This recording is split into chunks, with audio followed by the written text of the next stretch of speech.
All right, good evening, everyone. I'm Carol Cavanaugh, the Superintendent of Schools, and I want to thank you all for coming out tonight. It's a cold December night. I'm sure that you have lots to do, but this is an important meeting, so I am glad that you are here, townspeople, elected officials, our teachers, our administrators. It's really great to see all of you here tonight. We are going to try to keep the talking part of this to about a half hour so that after we give you the information, people will be able to get up and visit a microphone and ask us any questions. You can see that we have our staff from DRA Architectural Firm with us here tonight. So if you have questions that pertain to some of their presentation, you should ask them this evening. You will always have access to me and the slides that I'm presenting, but DRA is here for a limited amount of time. So it would be really fortuitous, I think, if the time that we have here tonight is spent sort of with them. If you are one of those people who has a burning question, but you are a little microphone phobic, we do have note cards and pens in the back. You can put your questions down on those note cards. We will take them afterward, and then we can review them. At some point in time, we will get answers back to people, whether that means in an HCAM presentation or if it means a presentation at a school committee meeting. But either way, the information that you need will be given to you. Our school committee is here this evening, and they are seeing this presentation really for the very first time, as are you. And I just want to talk a little bit about the presentation before we start. I don't want people in this audience to see this and say, oh, look, that's a done deal. It's absolutely not. The school department contracted with DRA, and what we asked them to do is to take a look at our current facilities, the land that is available in Hopkinton, our growing enrollment, and to make recommendations to us about reconfiguring schools so that we can accommodate the growth in front of us. Some of you may know that we have a statement of interest in with the Massachusetts School Building Authority. We always say MSBA, so when you hear those letters, that's who that is. If we are accepted into MSBA, they will help us by reimbursing a portion of any kind of building project, and you'll see some samples of that tonight. And as if you had been following the Marathon project, you know that that's how we partially funded Marathon as well. So without a lot of further ado, I will begin. So what is it that you can expect to learn here tonight at this public hearing? I'm going to show you a little bit of our current enrollment and then our projected enrollment. And if you have questions about the projected enrollment, Dr. Arthur Wagman is here tonight to answer them for you. He is the person working with DRA who has put that study together for us. You'll be able to see what our current physical plant needs are. And as you may know, we have some articles on an upcoming special town meeting warrant. You'll also get to see our plan for what's it going to look like in the next 10 years. And this plan can certainly be modified. And then at the end, we have some frequently asked questions, and we'll review those if they are not the questions that you yourselves have asked. So it's no surprise to anyone in this auditorium right now that our enrollment growth has been extraordinary over the last 5 years. If you take a look at this slide in front of you, when we did our SIMS report in October of 2015, our student population on the SIMS report was 3,463 students. In 2019, it was 3,862 students. That went up 399 students, roughly 400 kids. We've gone up those 400 students, and yet, other than Marathon being a little bit bigger than Center School was, we really have added no classrooms.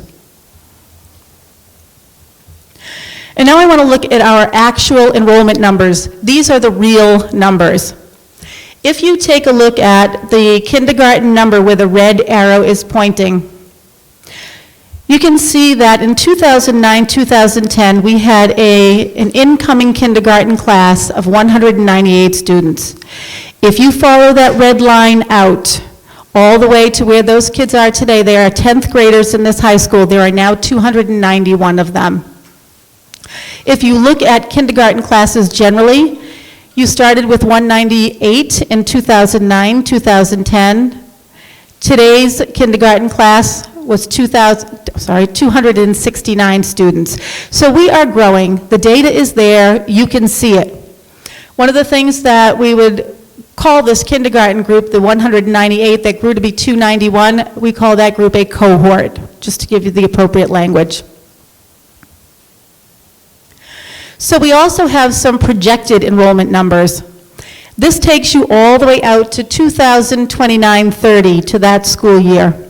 So roughly 10 years out. And you can see that the estimate for our total pre-K to 12 population would be 4,856 students. It's an awful lot of kids.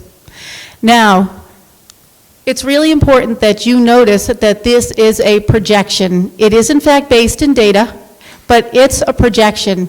We have no way of knowing that these numbers will come to fruition. We have no way of knowing that they are real until we live through this experience. So as I said earlier, Dr. Arthur Wagman, who's with us tonight, he's an educational consultant who does this kind of work.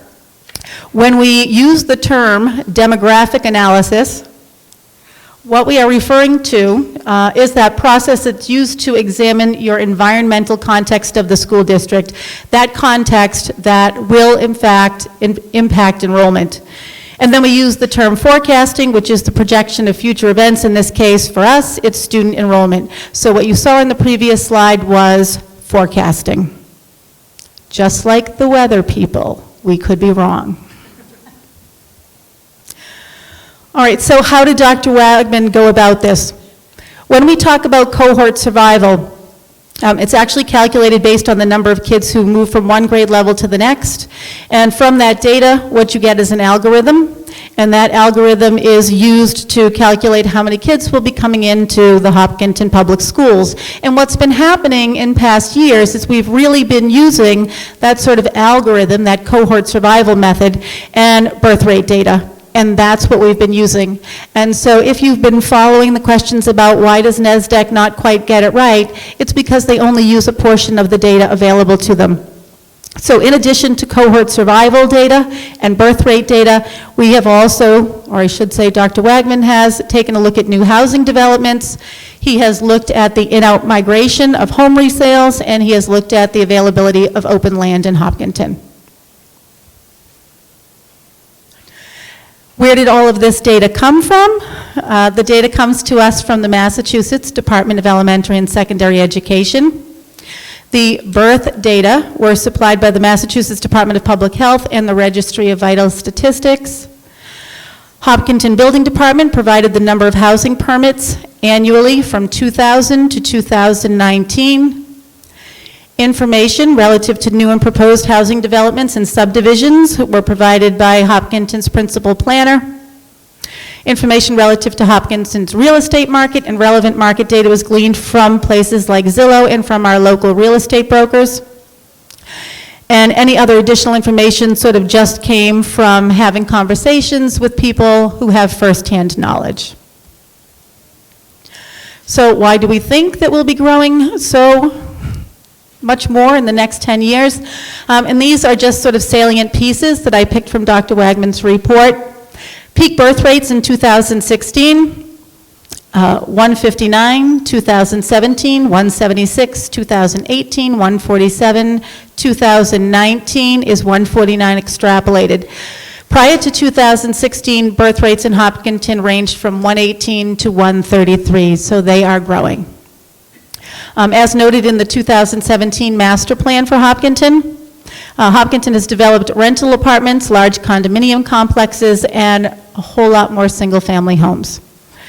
In 2007 and 2008, in Hopkinton, only 27 building permits were issued in each of those 2 years, 27. In 2016, 385 building permits were issued. Realtors who work in town and who were interviewed reported that 80% of their clients will tell them they are moving into this town for the public schools. And the overall population of Hopkinton has grown from 14,925 in 2010 to 17,974 in 2018. You can also see some of the house valuations. I won't spend a lot of time here, but I think the evidence on this slide points to the fact that people are willing to pay, and pay a lot, to live in this community. And finally, next year's estimated net gain of students enrolling in the Hopkinton Public Schools, 234 additional students. And again, that's a forecast.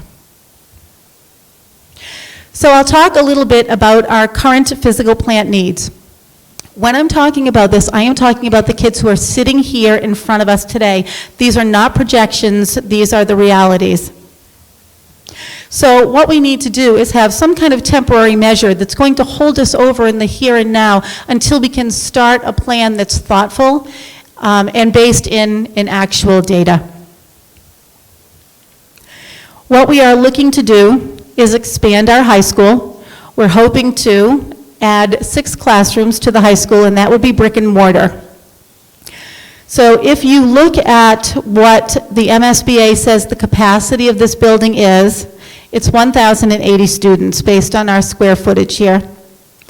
The estimated enrollment for 2021 would be 1,234 students. So you can see we're significantly over the mark. If we carry that all the way out to FY 29-30, we would be at 1,606 kids. So what would that expansion on this building look like? If you look at the dotted line, you can see the potential buildable zone. Here you can see a floor plan, and there would be those 3 classrooms built stacked on top of one another on the main level and the upper level, not the lower level. The lower level would be left open. There you can see it so that the bottom is left open, and there are 2 floors added on. And so we can also talk about the Elmwood School, where we would like to put modular classrooms. According to MSBA, the capacity of Elmwood is 520 students. Next year, we are projected to have 605 students. By 26-27, it's 682 students. The same is true for Hopkins. We are looking to put 4 modular classrooms there. These would be stacked units. According to the MSBA, 560 students is the capacity of Hopkins. Next year, we're projecting 637, and by 29-30, we're thinking 749 students in grades 4 and 5. What do those stackable units look like? You can see this picture right here.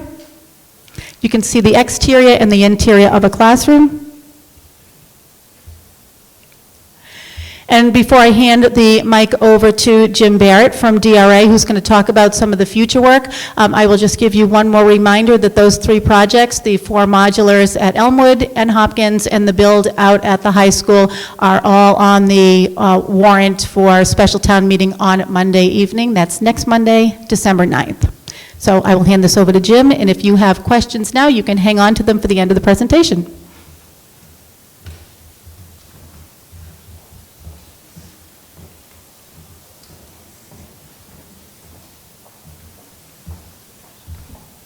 Thank you, Dr. Kavanaugh, and thank you all for having us here this evening. My name is Jim Barrett. I'm principal with Drummy Rosane Anderson.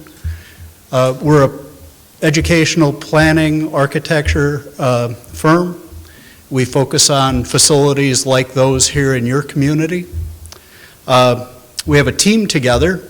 They all seem very comfortable seeing the narrow passage there of not coming to the microphone, so I'm going to turn and ask them if they would to self-introduce, because it takes a group of people to put together this type of study work. Good evening. I'm John Tyndall Gibson with DRA. I'm an accredited learning environment planner with professional training and experience in education as a teacher, administrator, and school superintendent. I'm Art Wagman. I'm the principal of Educational Resources Management. We do demographic planning and evaluations, and I've been working with DRA for a number of years now on a number of their very successful projects. My name is Lee Rich. I am one one of the project managers at DRA, and I was one of the architects involved in the Marathon Elementary School. Thank you. So what I'll share with you, and I'll move through this quickly, recognizing the time frame and the desire to get to your questions. Our process in terms of putting together this type of study effort is one of the acts of collecting, listening, visioning, and then ultimately documentation. And these are the four of those represented. And just to give you a flavor of the activity in each, under collection, being able to come to the community and gather information. So one of the key elements is what Dr. Wagman spoke to, and that has to do with demographic and enrollment projections, and being able to come to understand what is happening in the community today, but also being able to project that forward to come to understand anticipated enrollments for the school system. Dr. Wagman was able to create a report, and that was some of which Dr. Kavanaugh was referencing. Ultimately, the report speaks to, at the 10-year horizon, just over 4,800 students within the system. Another act of collecting has to do with facilities assessment. And what you see here is actually an 11 by 17 page kind of cut in half, just so you can see the headers and some of the base information. But for each of the facilities within the system, we went through and utilizing MSBA guidelines and standards, identified the current condition, any existing issues or concerns, identification of potential modifications or new construction within it, and then ultimately recommendations in terms of the total number of square feet needed to serve the children of the system. So we did that for each of the schools, and I'll move through these pretty quickly, but for each of the schools we were able to take, this instance, Hopkinton High School, and you'll see three sets of numbers. First, the design enrollment. That is, as Dr. Kavanaugh identified, for the high school, 1,080 students is the MSBA design enrollment. The actual enrollment, we have it a bit stated differently here, 1,258 for school year 2021, and then a maximum enrollment looking 10 years out anticipated at about 1,606 students. And when we get to that point in applying the MSBA guidelines, the list of facility needs in the rightmost column are the types of spaces that will be needed to help deal with that additional population that's anticipated. And as I said, we've gone through this exercise for each of the schools, the middle school,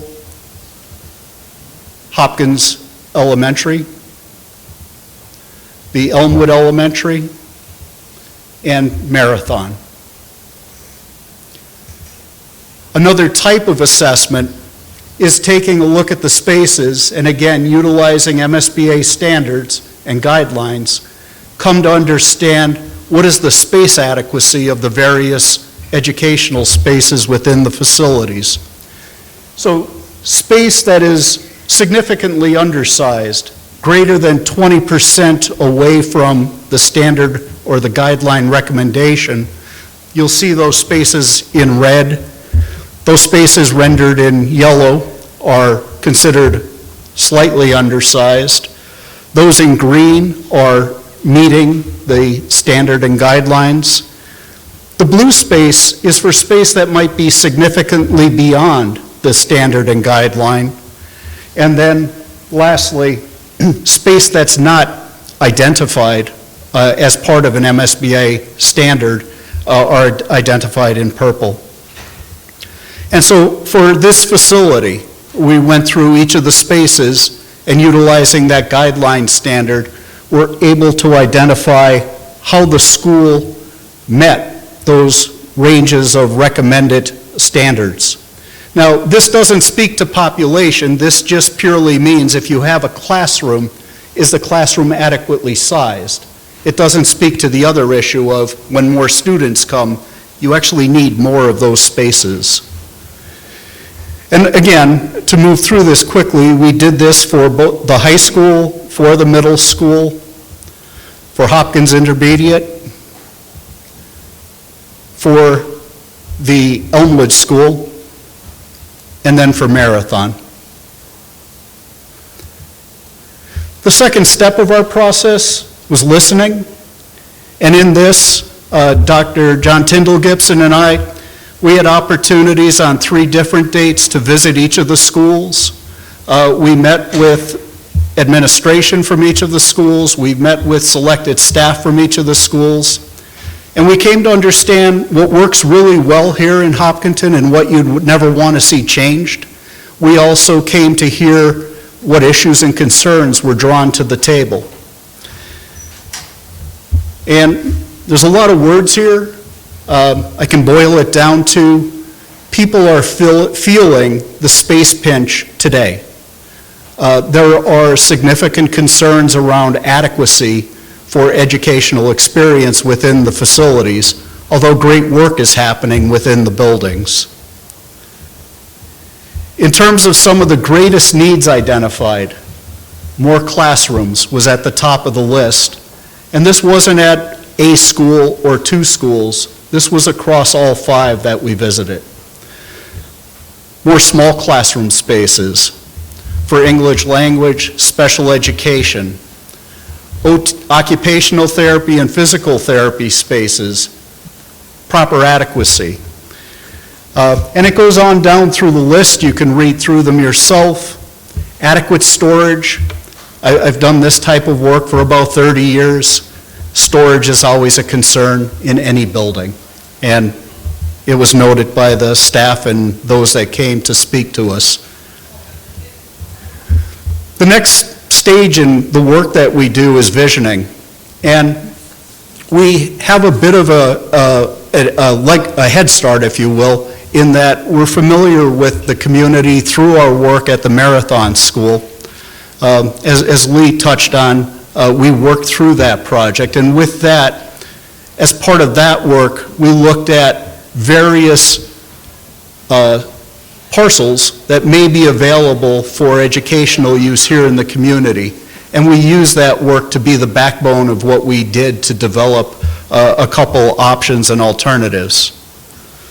And as Dr. Kavanaugh said, you know, the work that's being attended to in the vote on Monday is very different than this. You have children in the seats today, and you need more seats. And that's what the 6 classroom edition is about, and that's what the modulars are about. This work speaks to, once you have that in place, how do you carry through the arc of the next 10 to 15 years? And that's what we're trying to address. It's getting to those numbers, should they get out to the 4,800 student range as compared to where you are today. The work that is proposed through what is being voted on Monday is work that is needed irrespective, and it's work that doesn't have to be undone to facilitate next steps. So the work at the high school, as an example, will be utilized throughout the arc of all these various options and alternatives. So I'll share 2 of them. We went through a series, but 2 that we'll share. This is the grade deployment as it stands today. Marathon School handles pre-K to 1.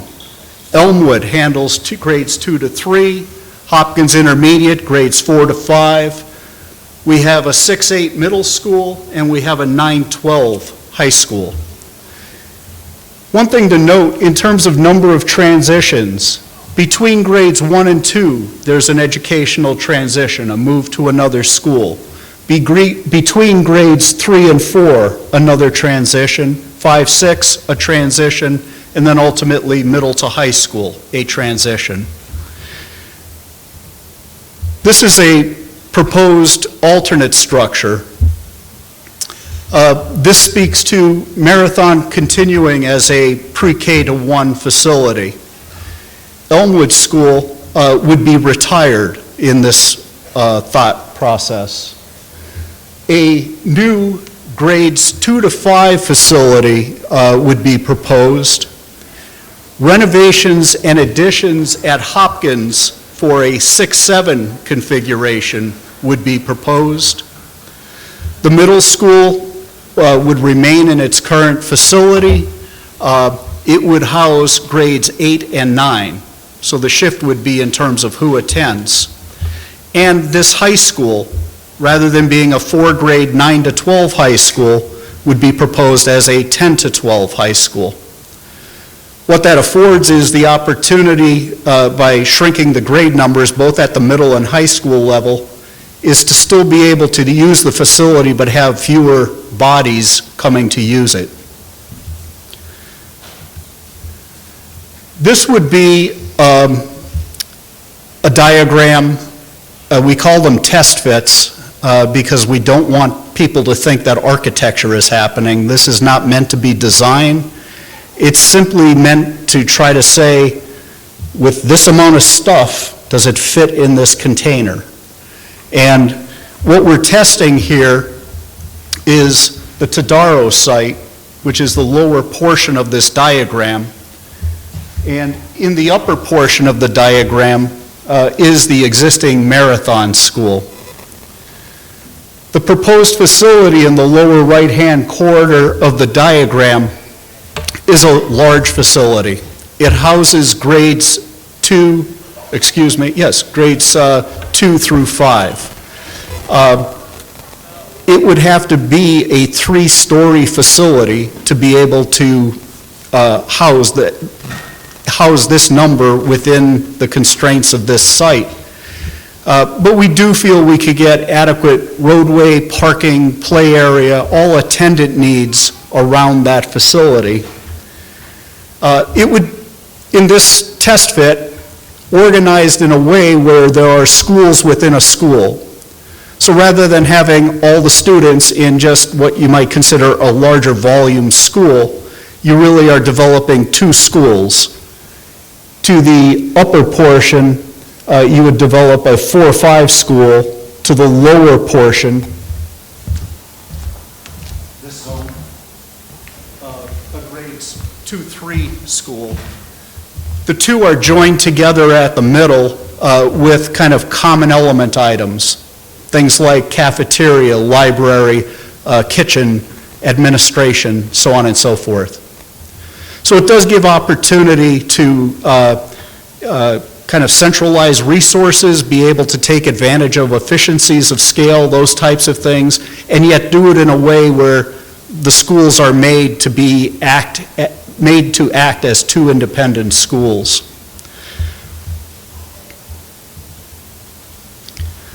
This represents the Hopkins School and the modifications at Hopkins that would be required.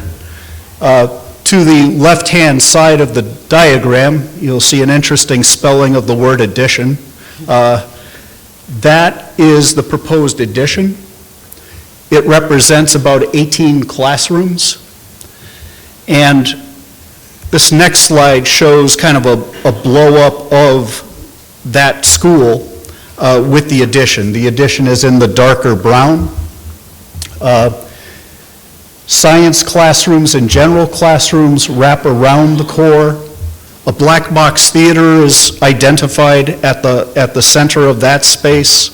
The idea of the black box theater is that in the cafeteria, the stage area can then be taken away and additional seating for a larger population in that space. Some additional construction would be needed at administration as well as at the kitchen and storage areas of the facility to accommodate the larger populations. We've developed a listing of advantages and disadvantages. I won't go through them exhaustively, but I can touch on kind of the underlined areas: academic and fiscal benefits, that have been identified for this arrangement: facility flexibility, vehicular and campus administration. And then under disadvantages, I did note the fact that the facility to fit within the areas would have to be a 3-story facility. That would require planning, zoning, and other board agencies to be able to review it and come to sign off on it. It is a large school. You know, in total area, it parallels the facility here. And in terms of total enrollment, again, a population that gets up over 1,400 students, again, those would be broken into 2 schools of 750 or better, but to try to minimize that impact. The last piece that I would like to share with you here quickly is an alternative sample. As I said, we've done many of these, but these 2 we wanted to share with you this evening. Marathon School continuing as a pre-K to 1, Elmwood retired, a new elementary 2-3 facility, a new intermediate 4-5 facility, and renovations to Hopkins. And from Hopkins down, it is the same as what was shown in the prior sample. This is what that might look like across the area at the Tadaro site. It develops a 2-3 facility just south of the existing Marathon, and a 4-5 facility over in the lower right-hand corner at the Tadaro site. These would be 2-story facilities. These would be handling about similar populations as in the other. So you're talking about larger scale elementary schools. They're at about 750 and above at the maximum populations that are identified. The work needed at Hopkins parallels what we shared before, so I'm not showing it here again. And we did again list out advantages and disadvantages as we compare this to the other. Some of the disadvantages in this were noted that the transitions necessary to facilitate this approach actually introduces 1 additional transition in the educational cycle. There are 4 in the existing, current, and proposed in the other. In this, there would be 5 transitions. Now, we have to say, your school system does a great job of managing those transitions, and I'm sure this could be worked on here to do the same going forward, but it's just something that we'd identify as a potential disadvantage. It also doesn't afford the opportunities for under one roof having all resources available to serve the a broader population, although they do share the same campus environment.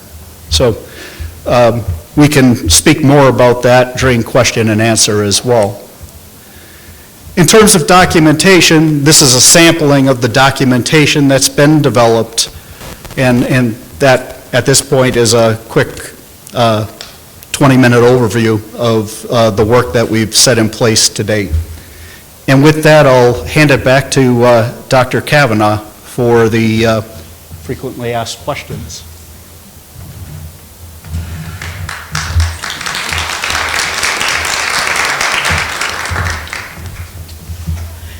All right, so at this time, I think it would be great for people who have questions. You can come up to the mic. And again, those of you who don't want to ask your questions publicly, you can certainly help yourself to a note card back there and just fill them out. We'll collect them at the end. But I'm sure that you must have some questions. I know that was a lot to digest.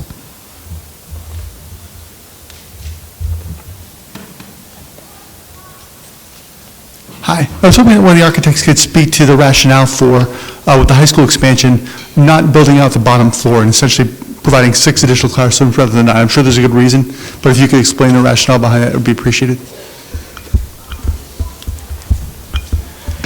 Yes, I can offer that as we studied the facility, The expansion zone was anticipated by the original construction committee. Actually, in the other wing, a similar classroom expansion was actually acted on and put in place before the building opened. So during the course of construction, it had been planned for. The committee recognized it was needed at that time. They built out that one. A similar expansion in the zone that was shared was also planned for. However, at the lower level, that is where the kitchen, the electrical service room is, and other kind of key service area activies. So we weren't able to put classroom out there because that would limit the opportunity to access those types of spaces. Now, we were able to work it out, again, in this quick test fit, to be able to egress students safely, to be able to have the construction happen simultaneously while occupied, and those types of considerations were considered.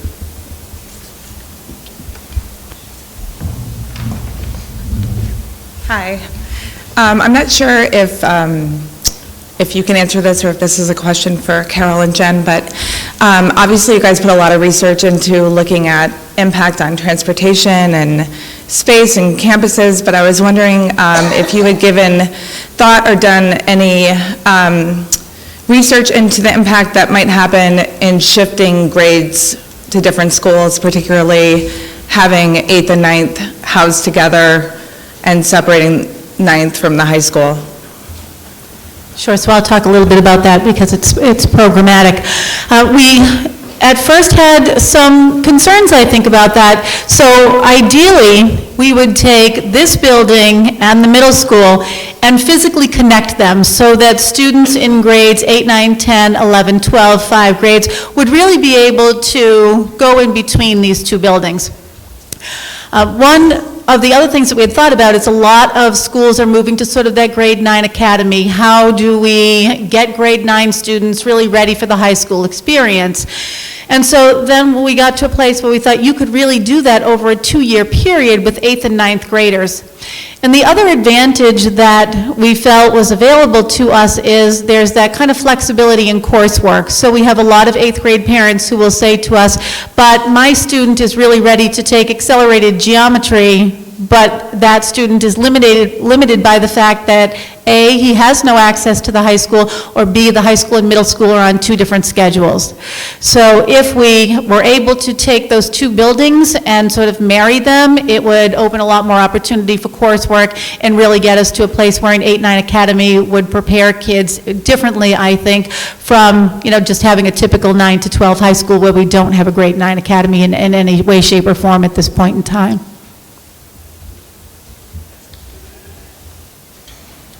Maybe I'll add one thing to that too. If we have a 6-7 school down the road, eventually you could have a campus where there might be a lot of flexibility in between the 2 buildings. And I know that, we're in this building now. This auditorium will not house 2 of the classrooms, 2 of the classes in this high school. So 2 classes in the high school currently are so large that you can't bring them into this auditorium for a presentation. So that would give us better access to the auditorium at what's currently the middle school. Thanks. Yeah, I had a question. I noticed on those proposals that in both cases we had Elmwood being retired. And I know that's an older building, but was there a consideration to leaving Elmwood as it is and then maybe building just one additional potential, maybe 2-story school and reducing costs that way rather than retiring in that regard, either way, no matter what? Just wondering if that consideration was put into play. Certainly, Elmwood School was considered as a possible space for being able to take up some of the need within the district.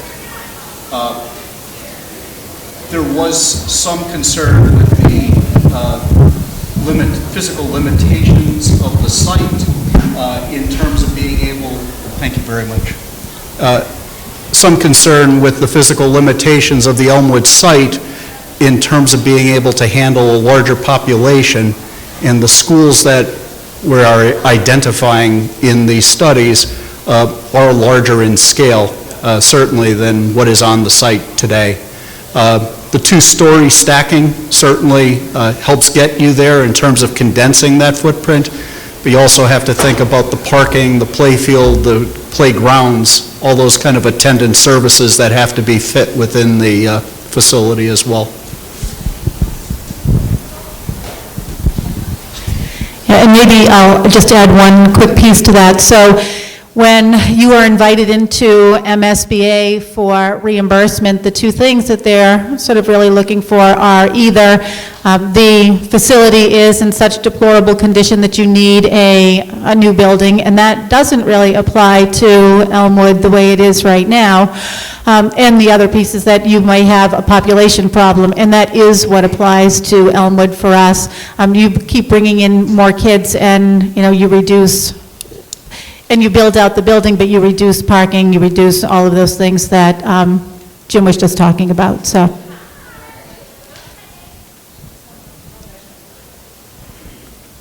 Hi, I had a question, I think mostly for Dr. Kavanaugh, specifically about the 9th grade and the 8th grade school. Currently, as it stands, the 9th grade is very much intrinsically a part of the high school in that the curricular and extracurricular activities of the students are married to that of the high school. Like, as you said, students can take classes in different grades, and they're freshmen who participate on varsity and JV sports and everything. But if the 8th grade and 9th grade were in a separate school under separate administration, then 9th grade would either have to kind of be decreased in rigor to match the 8th grade, or the 8th grade would kind of have to be increased in rigor to match the current 9th grade. Would you say that the 8th and 9th grade would still function at a level comparable to that of the 9th grade and comparable to that of the rest of the high school? Or would you say that there would be changes made to the 9th grade to make it more akin to 8th grade? No, I don't think that the level of rigor would change. And in fact, I think that if, there has to be sort of flexibility, there has to be movement between the two buildings, absolutely. And I think that if you are a 9th grader, and although most of your classes might be housed in what's now the middle school, you would certainly be finding your way into the high school. You know that you have some 9th graders who are in classrooms with 10th graders and 11th graders for particular courses. So I would hope that that movement would sort of still exist. It would just be that we genuinely sort of need that space to have what will be 5 classes in buildings that now house 7 classes, but it really does afford us, I think, the opportunity to create programming for grades 8 and 9.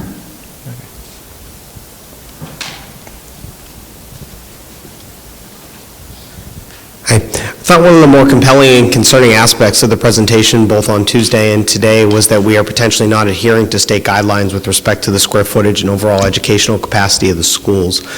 Using objective measures like standardized test scores, college acceptance rates, can you help me understand, or the group at large, what the deleterious impact has been to the educational outcomes of students in town not meeting these guidelines? Yeah, so I don't know if you're referring to, as you look at those sort of colored pictures and you see that there are red spaces and that kind of things, like... I'm specifically referring to the fact that on all 3 slides you have us approximately 15% above what the MSBA guidelines are. Surely if we're failing to meet the state guidelines, it's having an adverse impact on the education of students in town. I'm wondering if you can help me understand what that looks like. Sure thing. So, as I've said, we do need to add classrooms to all of these buildings. Right now, if you think about, and sometimes I'll show the slide where we look at our enrollment data and the number of classrooms that we have and teachers and how full those classes are getting. So we would really like to have K-1 classrooms that have, say, 18 or 19 kids in them. Right now, our first grade classrooms have 22, 23, and 24 in them, right? So you say, well, what does that really look like? It looks like a teacher who has, maybe a reading group that's just a little bit too large, or she sees that a kid is struggling in math but doesn't get to that student in a given day. And I keep telling everyone this, we can sustain this for a little while, right? And that's what we're doing right now. But over time, certainly, the quality of education in Hopkinton cannot sustain if we have way too many kids in our classrooms.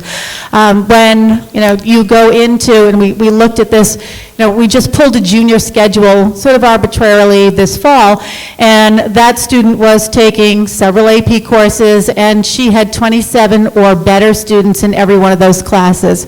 So what happens over time is there's fatigue for our teachers. If I'm the person who's teaching an AP physics course and we do a lab, I am now taking home 127 labs, but in past years I might have only taken home 97. So I say to myself, I either have to practice self-care and give fewer of these, or I have to take time away from my family and give as many as I want. So I really feel like we are in a place now where the toothpaste is sort of out of the tube, and we're sustaining, but it can't last like this forever, which is why we need those classrooms for next year.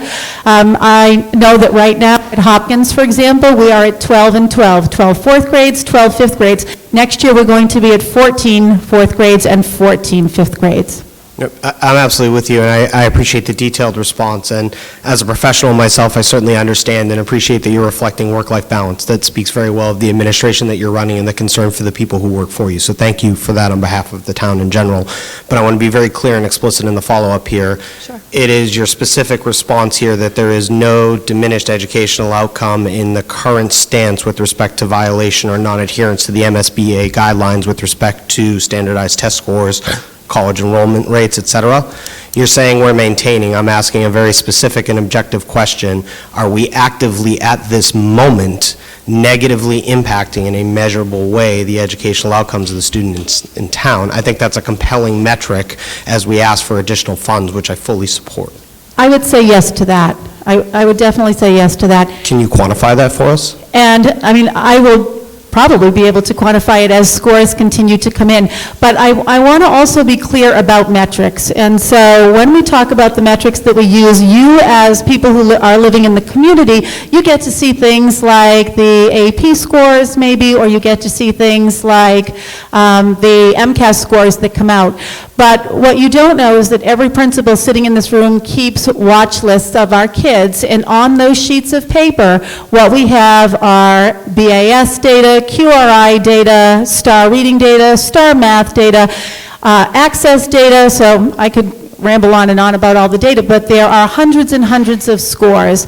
And what we're finding is that, if you were a special educator who used to be responsible for 8 students and now you're responsible for 16, those reading scores are harder to keep at par. So we are finding that we have more kids who are reading below grade level, and that's not a fib at the elementary level. So yes, we can actually quantify that. And over time, so if you have a kid who's reading below grade level in grade 3, and we work assiduously, try to get him back to grade level, but if we don't, the gap keeps getting wider and wider, and by the time that student is testing in grade 8 or grade 10, you're not going to be getting the same scores in Hopkinton that you used to get.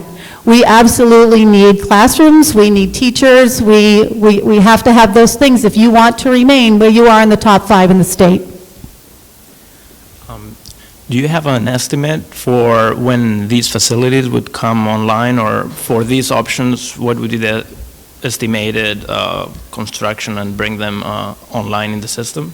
So I'll let the architects answer that a little bit as well, but I have already said that we have a statement of interest in with the MSBA. What happens is you get invited in, technically, and then you start to do a whole lot of research, and there's a feasibility study. And what typically happens from the time you are invited in to the day that you open the doors, it's typically about 5 years' time. So really, our first order of business would be, and the statement of interest we put in was for the Elmwood School, so our first order of business would really be to think about how to get Elmwood to a place different from where it is right now.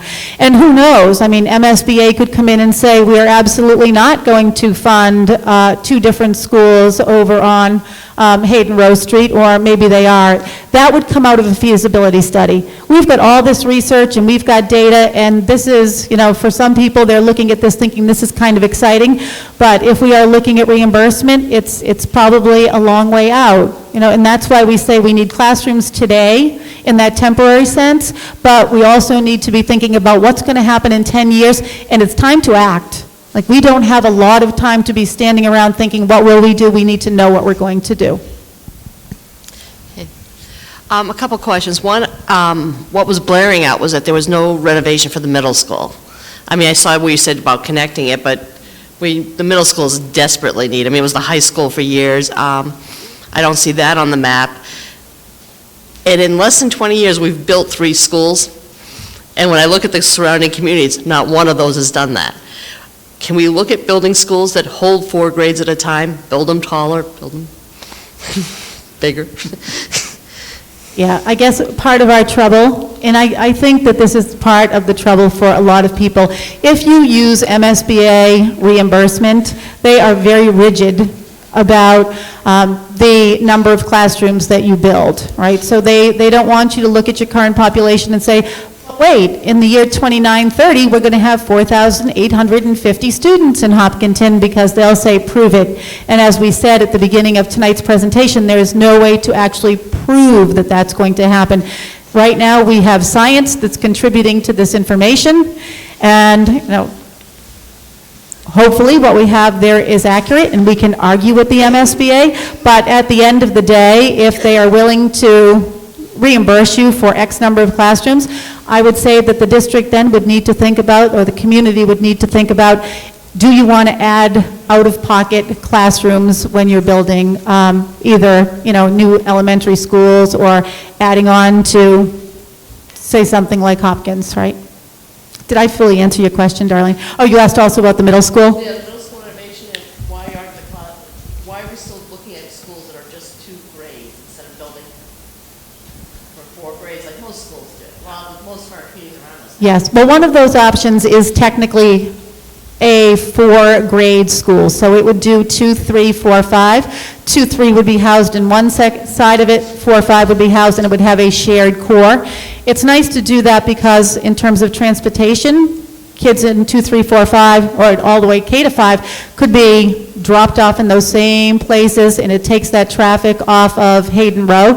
But you can also concentrate programming. So if you wanted to build sort of a Down syndrome program, or an autism program, or a particular special education, or L program, or art program, or any of those things, you can do that far more cost effectively in a 2, 3, 4, 5 school than you can in a 2, 3, where you'd have to build one of those programs, and a 4, 5, where you'd have to build one of those programs. And about the middle school, I think that that would probably be one of our last orders of business, but I don't disagree with you that the middle school is desperate for a facelift.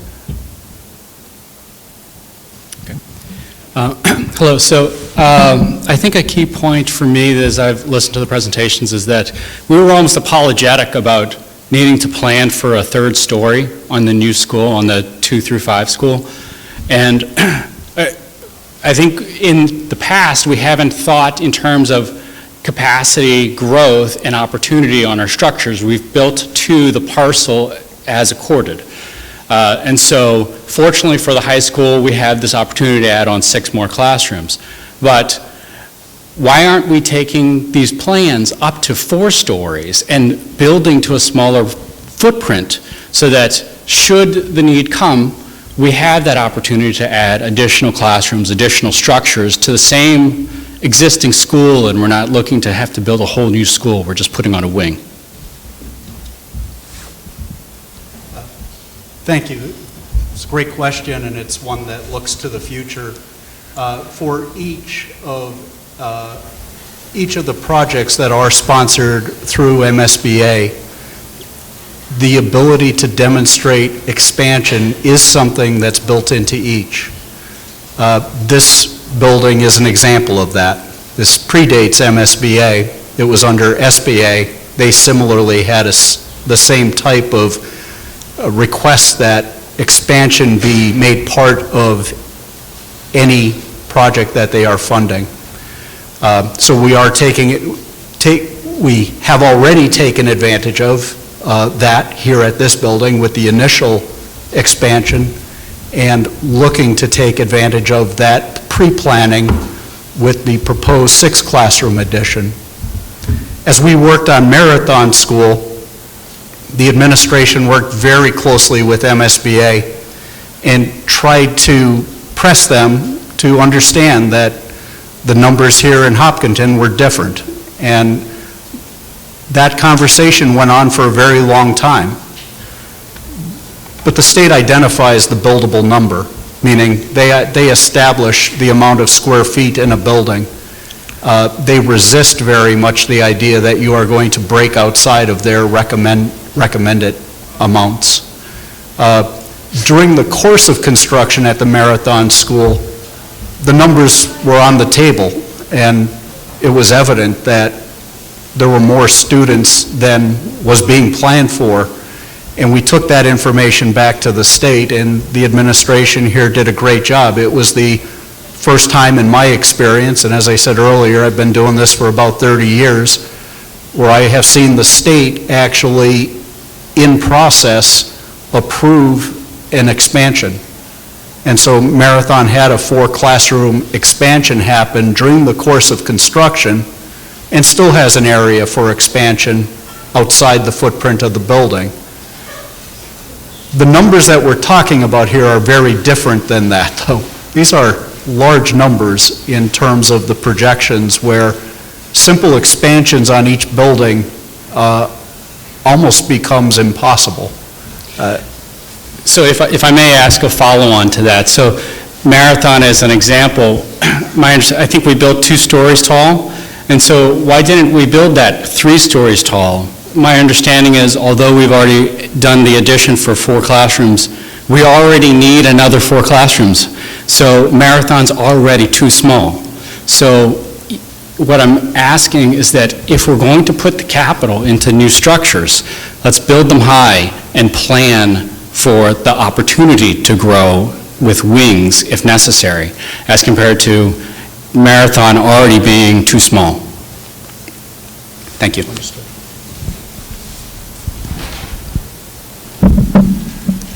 Hi, Carol. I actually have 2 questions. Okay. My first one is about the traffic situation on Route 85. If all 7 grades are both going and coming at the same time. I'm so glad you asked that question, because I had actually put it in the frequently asked questions. I feel like there are a lot of people who are afraid of putting more traffic on Hayden Row Street.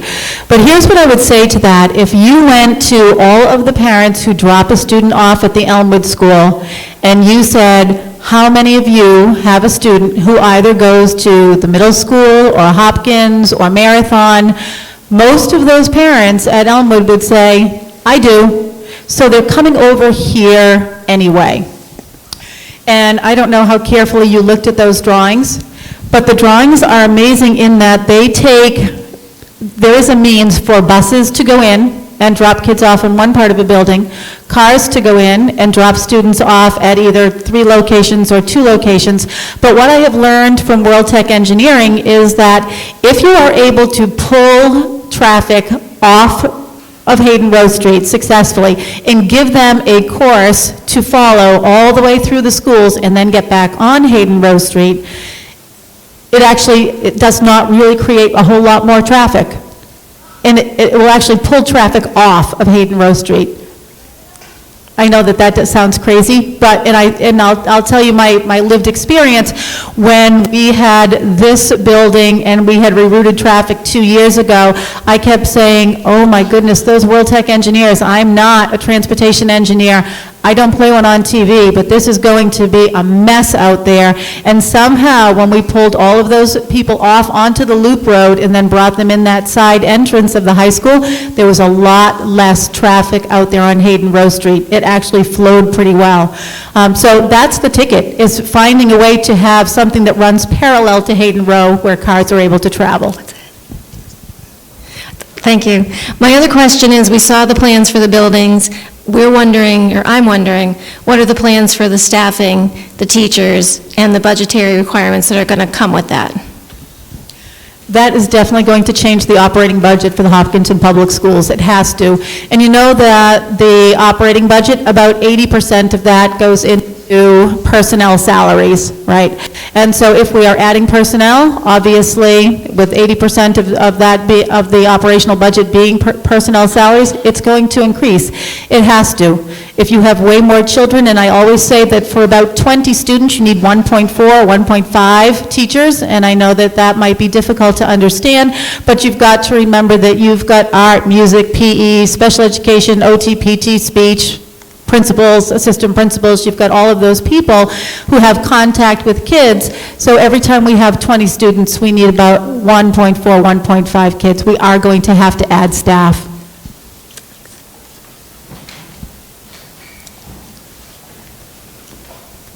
Just a quick follow-up for the naive on the MSBA guidelines.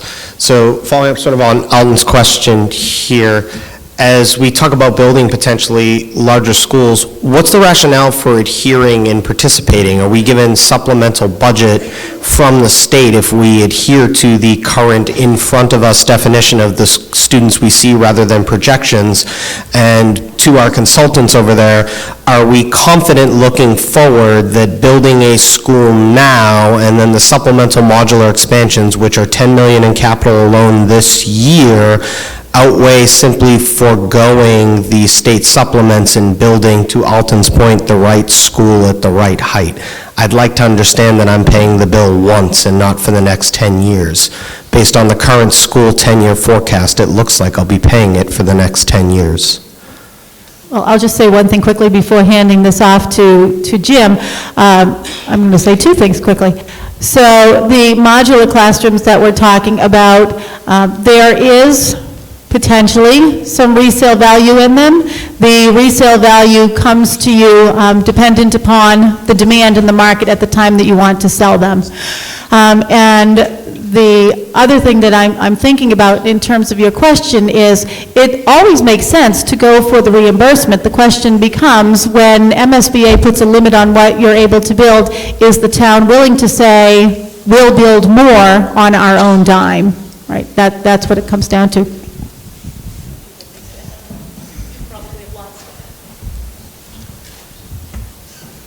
I would offer that the question of foregoing reimbursement is a very difficult question for a community to entertain. There are very few communities that I'm aware of that have done that and have chosen to go that road. We operate in many other communities with significantly lower reimbursements than what the state offers here in Hopkinton, and those communities continue to pursue that reimbursement. To the question earlier about expansion and the possibility of building higher,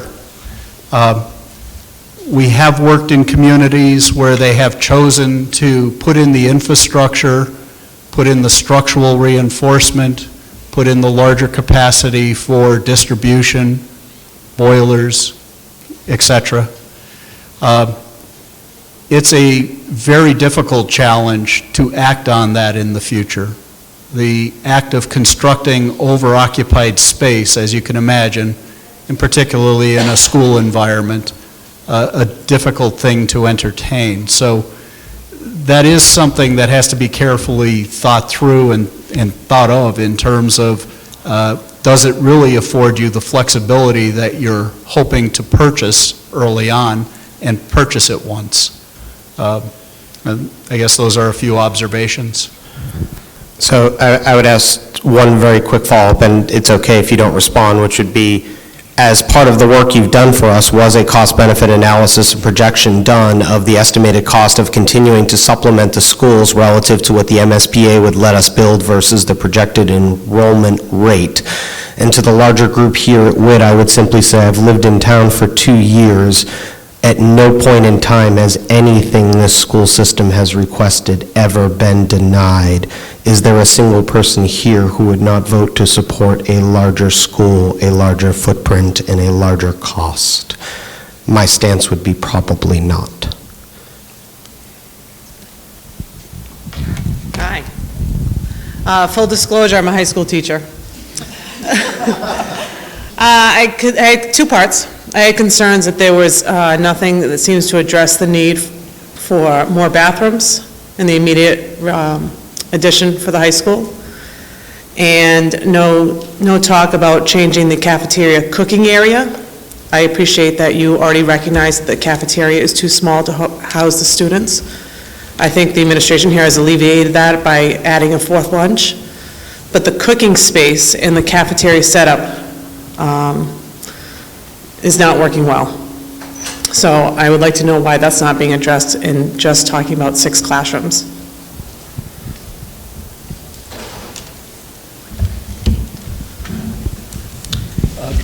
You are correct. We haven't studied the kitchen area and its capacities as it stands. We have taken a tour of the facility. We have understanding of the plans for it. The sizing of it would seem sizing that I would expect be able to handle not only the capacity that's in place today, but the proposed, assuming the 6 classrooms are acted on. The real issue that the 6 classrooms addresses is the fact that a high school, when it reaches a utilization rate of 85, is considered fully occupied. This high school operates at about 93 or 94%. So it's well above that kind of guideline that educational planners and programmers would apply to a high school experience. Those 6 classrooms are very needed, simply to address that flexibility in programming here within the school to meet the needs that are on the ground today. I don't disagree, but if you're doing an addition, why are we not talking about putting in some bathrooms at that same time? We are adding some toilets, I believe, on the 3rd floor to address the requests of the teachers. That is in the plan. So I just ask that you would really look at the cooking area. Part 2. I've heard you talk a lot about classrooms.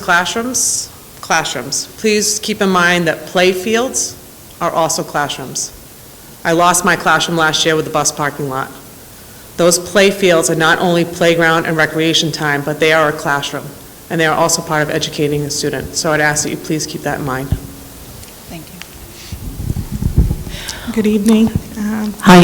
So, Mina, maybe you could be our last question? Is that okay? I hope so. Is that, okay. Yeah, I'm For just those trying of to you- be Sorry? Would you like her to? cognizant of time. No, it's okay. I mean, For those of you who don't know, I serve as chair of the Hopkinton School Committee. I appreciate all the thought and effort that has gone in, and I know this is only the first iteration, and this is the first time we are also looking at it as a board, and I'm sure we will deliberate later today, and this will be a long journey for all of us. I just have a quick question for Dr. Wagman with regard to the projections. The number 234 is a, it's not 230 to 235, it's not giving us a range. So I'm wondering, having some background in analytics myself, typically when we come up with projections, there's a confidence level that is given along with any kind of projections. So I'm wondering, with the projections that have been put forth, is there a confidence level or a range? How do you come up with this number? Again, specific to confidence level. Thank you. You have to understand that these numbers are not finite numbers. They are, in fact, estimates. The report has been put together based upon a number of assumptions.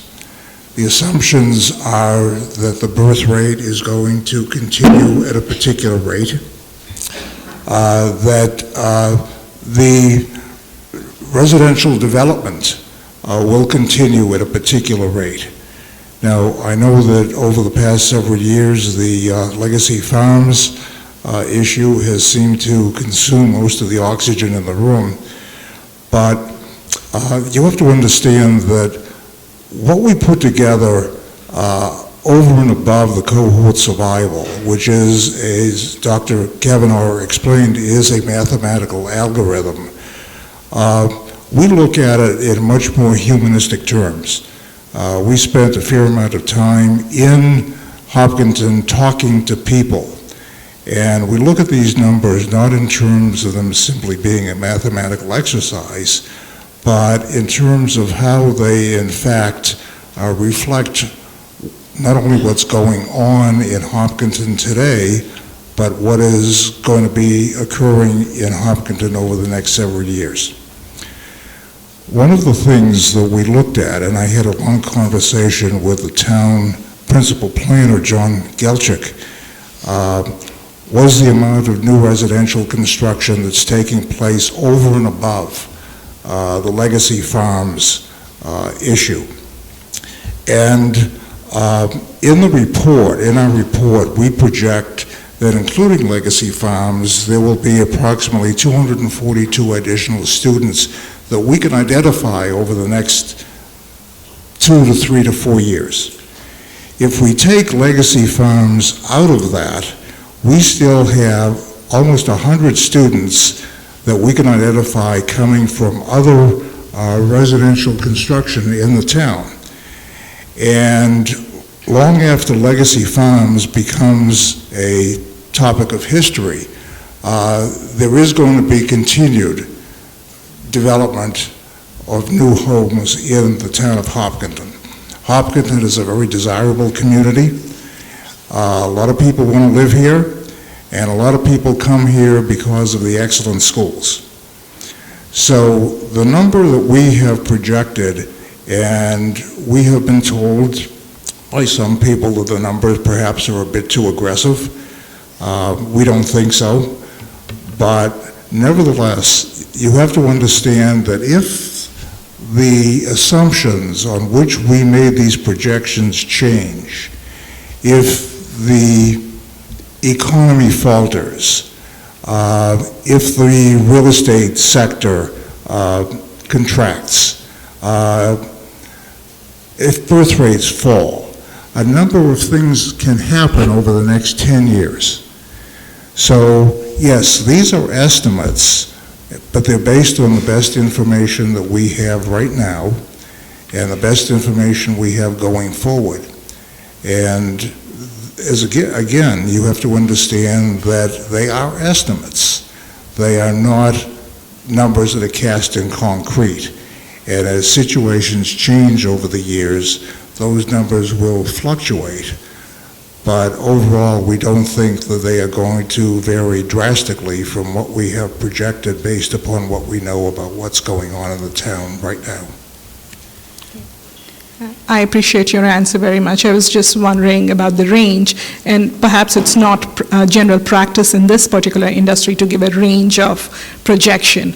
So I can appreciate that, and my hope is that, obviously things which are far out, 10 years out, those are things which are more unpredictable. Hopefully the ones which are nearer in future, the accuracy rates would be higher. Yeah, absolutely. I think that what you're saying is very apt. It is necessary to keep tuned to what's going on in the town. We can't assume that the numbers we project today are going to be exactly what we said they might be 10 years out, because circumstances are going to change along the way. And it is necessary to look at what's going on in the community economically, socially, demographically, so that if these shifts occur, we will be able to respond to them. Yeah. Thank you so much, Dr. Wagman. I've heard of all the good work you've done in Connecticut, too. Thank you. Thank you. Hi. I can appreciate the academic and economic benefits of, say, marrying an 8th and 9th cohort and then a 10th through 12th cohort. But I'm wondering about the social and emotional.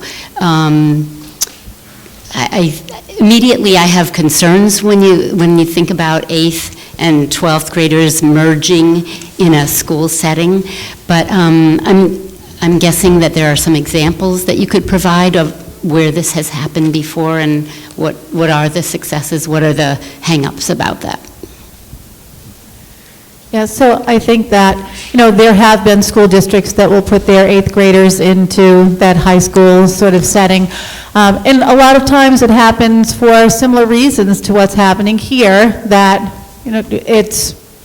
you have 2 buildings that will accommodate sort of 5 grades. And so in that process, we're really trying to be very thoughtful about keeping our 8th graders and 9th graders in a place, but allowing them to move into the high school, the 10 to 12 building, when they need to access 10 to 12 curriculum.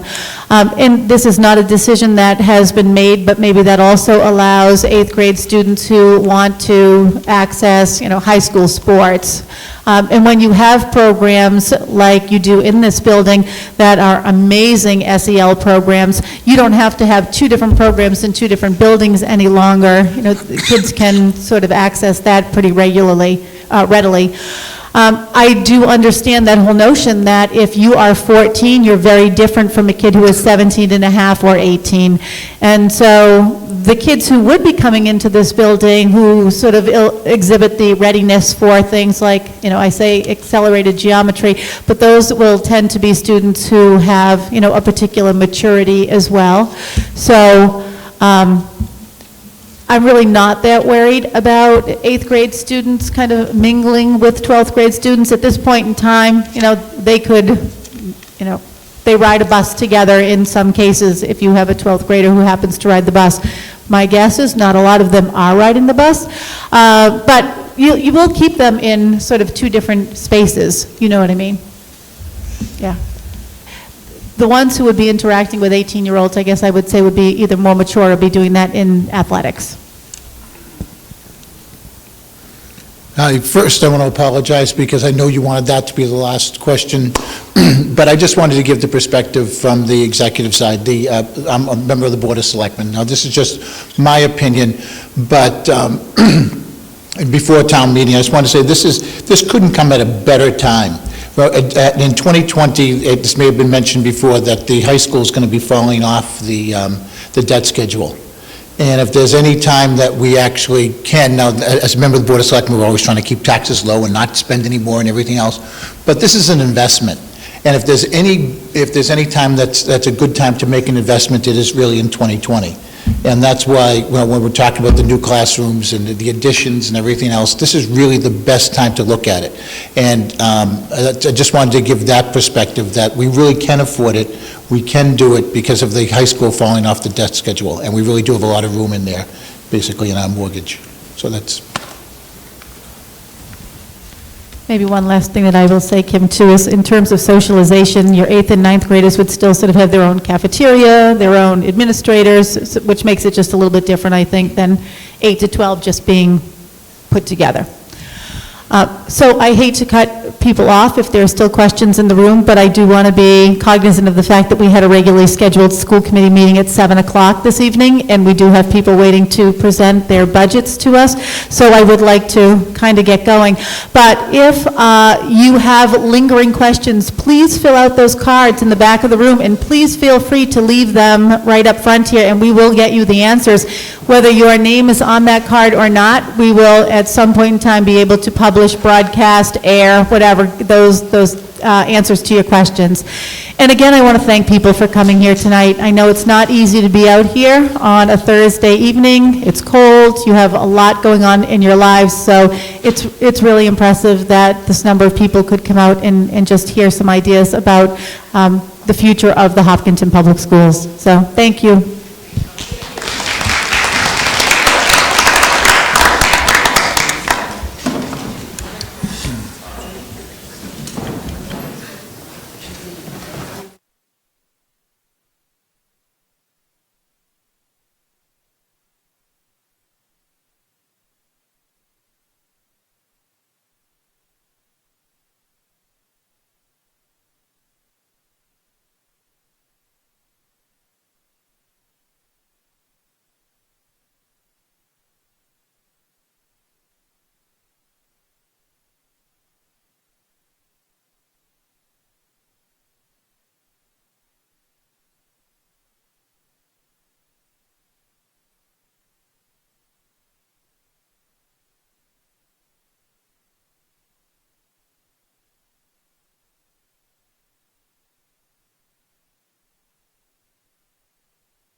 Sneak out later. Person. I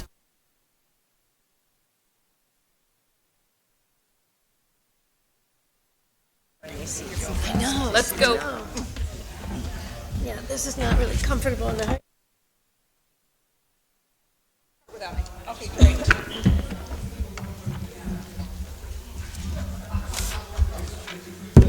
Oops. Oh, yeah, this stuff. She has to play my t-shirt. There's no extreme close-ups. That's good. And no one's gonna watch. Bob's signaling that he is ready for us. Do it. It went very well. It was great. Professionally done. Good evening.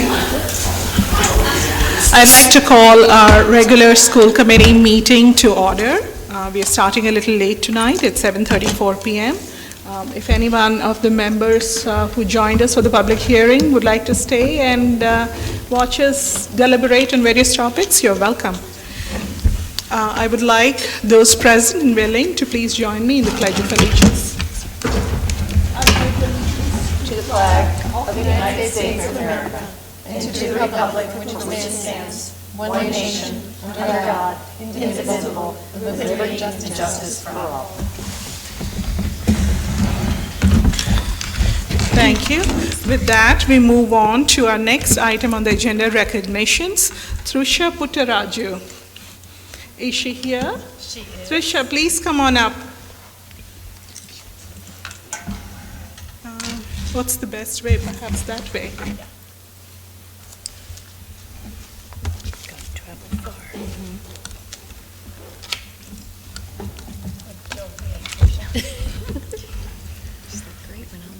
We usually have a very different setup. We're just in a funny configuration. So I invited Thrusha Puttaraju to be here with us tonight because she has done something that's pretty amazing, and I learned about it from Officer Powers. But I'm going to let you actually explain how it all started and what you've been able to accomplish. Yeah, so last year around like the winter time, my family and I went into Boston just to celebrate the Christmas spirit. And while enjoying Boston itself, I did notice there's a lot of homeless families on the streets that were suffering through the cold New England winter. And it left me kind of upset, and I was really empowered after seeing what I saw in Boston and seeing how many people had to suffer. I was definitely empowered to try to do something and change it. So after that December, I started contacting a lot of sock companies throughout the country, and thankfully one of them responded and were willing to donate 1,000 socks to me. And obviously I don't know exactly where to hand the socks out, so I decided to contact the Boston Police Department, and they helped me. So I was able to give my 1,000 socks to them, and throughout the course of this winter, they're going to be patrolling around Boston and handing out these socks to any family or children who need them this winter. Yeah. It's great. What's next? I definitely want to continue this. I started off with socks and a little bit of food this year, but if I stay in the Boston area, or really any city I go to, I hope to expand on it and maybe go into socks and other essential items like toothbrushes or even more winter apparel. It's amazing. Thank you. That's great work. Thank you. Thank you. Excellent job, Trisha. You were all over Facebook. That's how I learned of it. So thank you so much for continuing to doing this good work, and I hope you continue to do that. Thank you. Good luck. Well done. Great job, Trisha.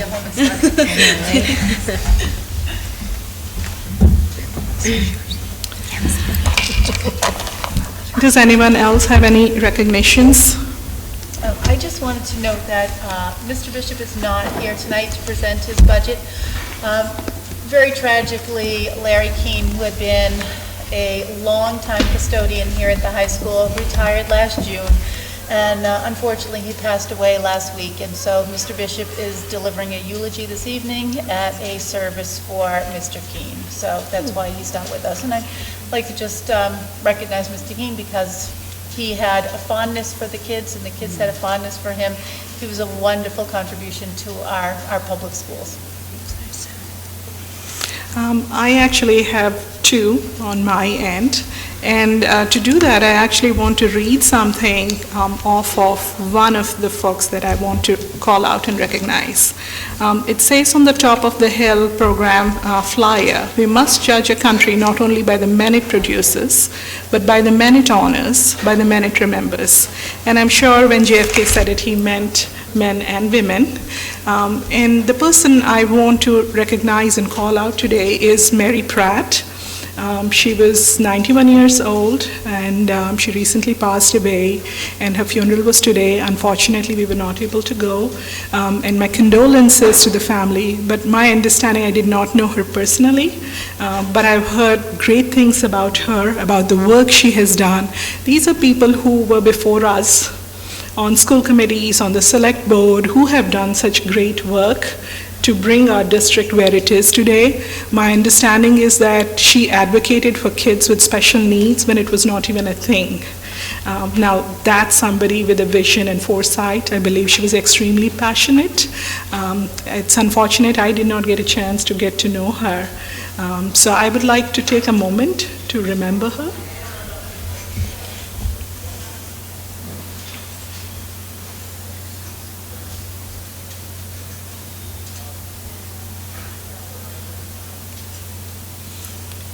Thank you. The other person that I want to recognize is Mr. Josh Hanna. It was my pleasure and honor to actually attend the Top of the Hill program maybe a week or so ago, just before Thanksgiving. I thought it was a fabulous program, and his vision and planning and how it all was laid out was fabulous.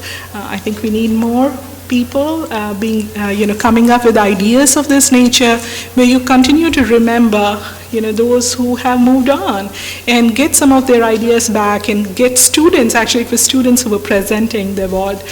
So a huge shout out to Mr. Hanna. I don't know if he's here tonight or not. Well, he's not. So, yeah, that's all I had for recognitions. So we are on to the public comment section of our agenda tonight. Is there anyone here who would like to make a public comment? Okay, guess not. So we will move straight to reports and budget presentations. Mr. Cormier, our athletics director.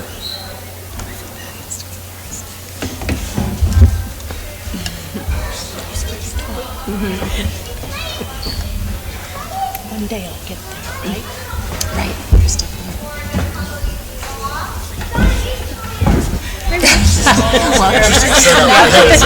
You must be super excited tonight's your night based on where we're sitting tonight, right? Yes, great. Yeah,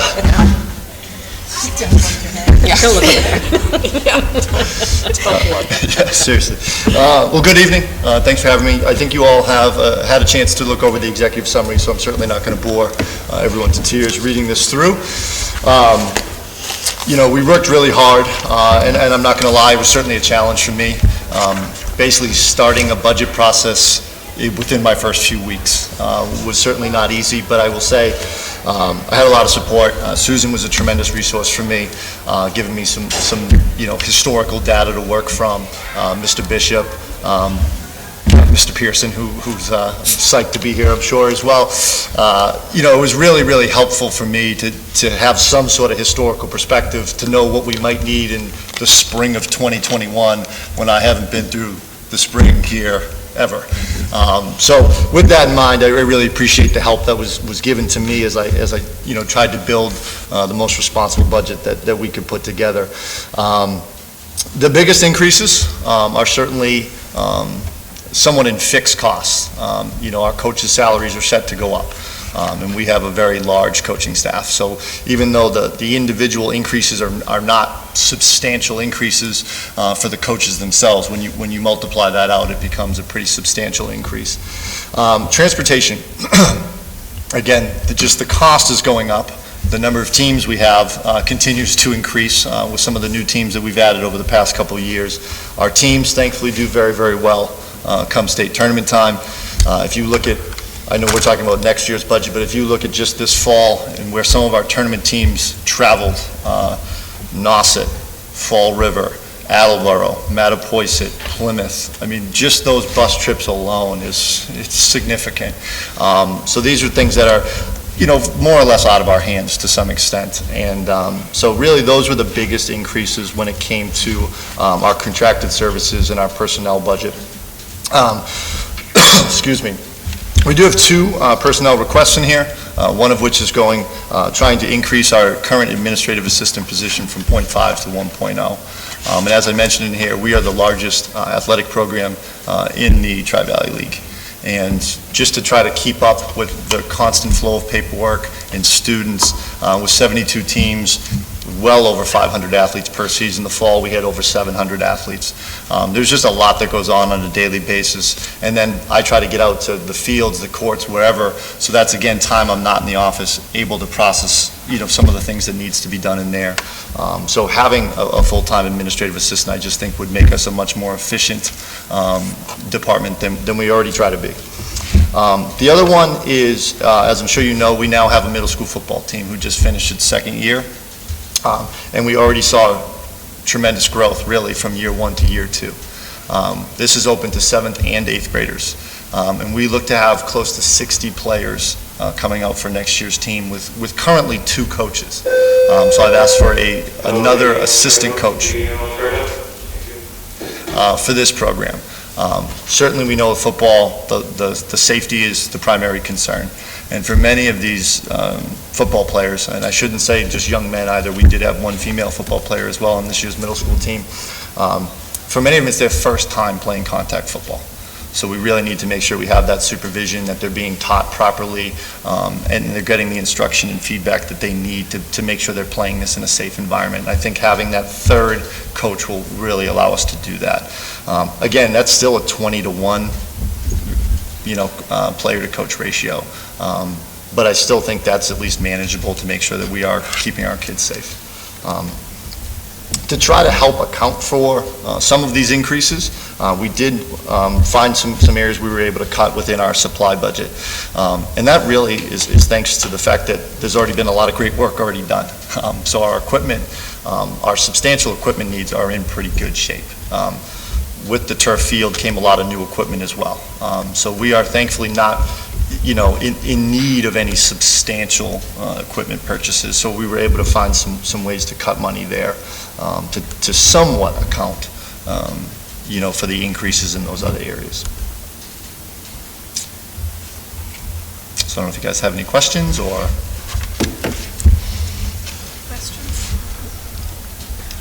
I have none. I thought you did a great job for your first round. The executive summary was very, thorough, very easy to read. You definitely justified all the things that you put on there, so you did a good job. It's very clear. Yeah.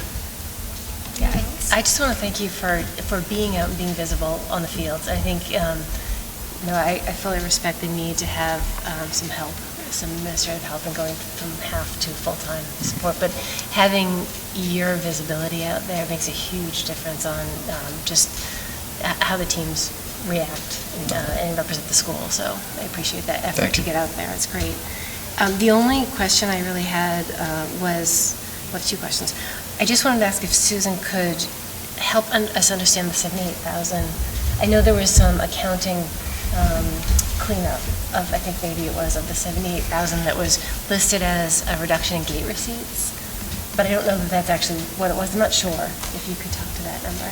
Yeah, so it's not a reduction in gate receipts. As you know, we use a certain amount of our revolvings to offset the budget every year.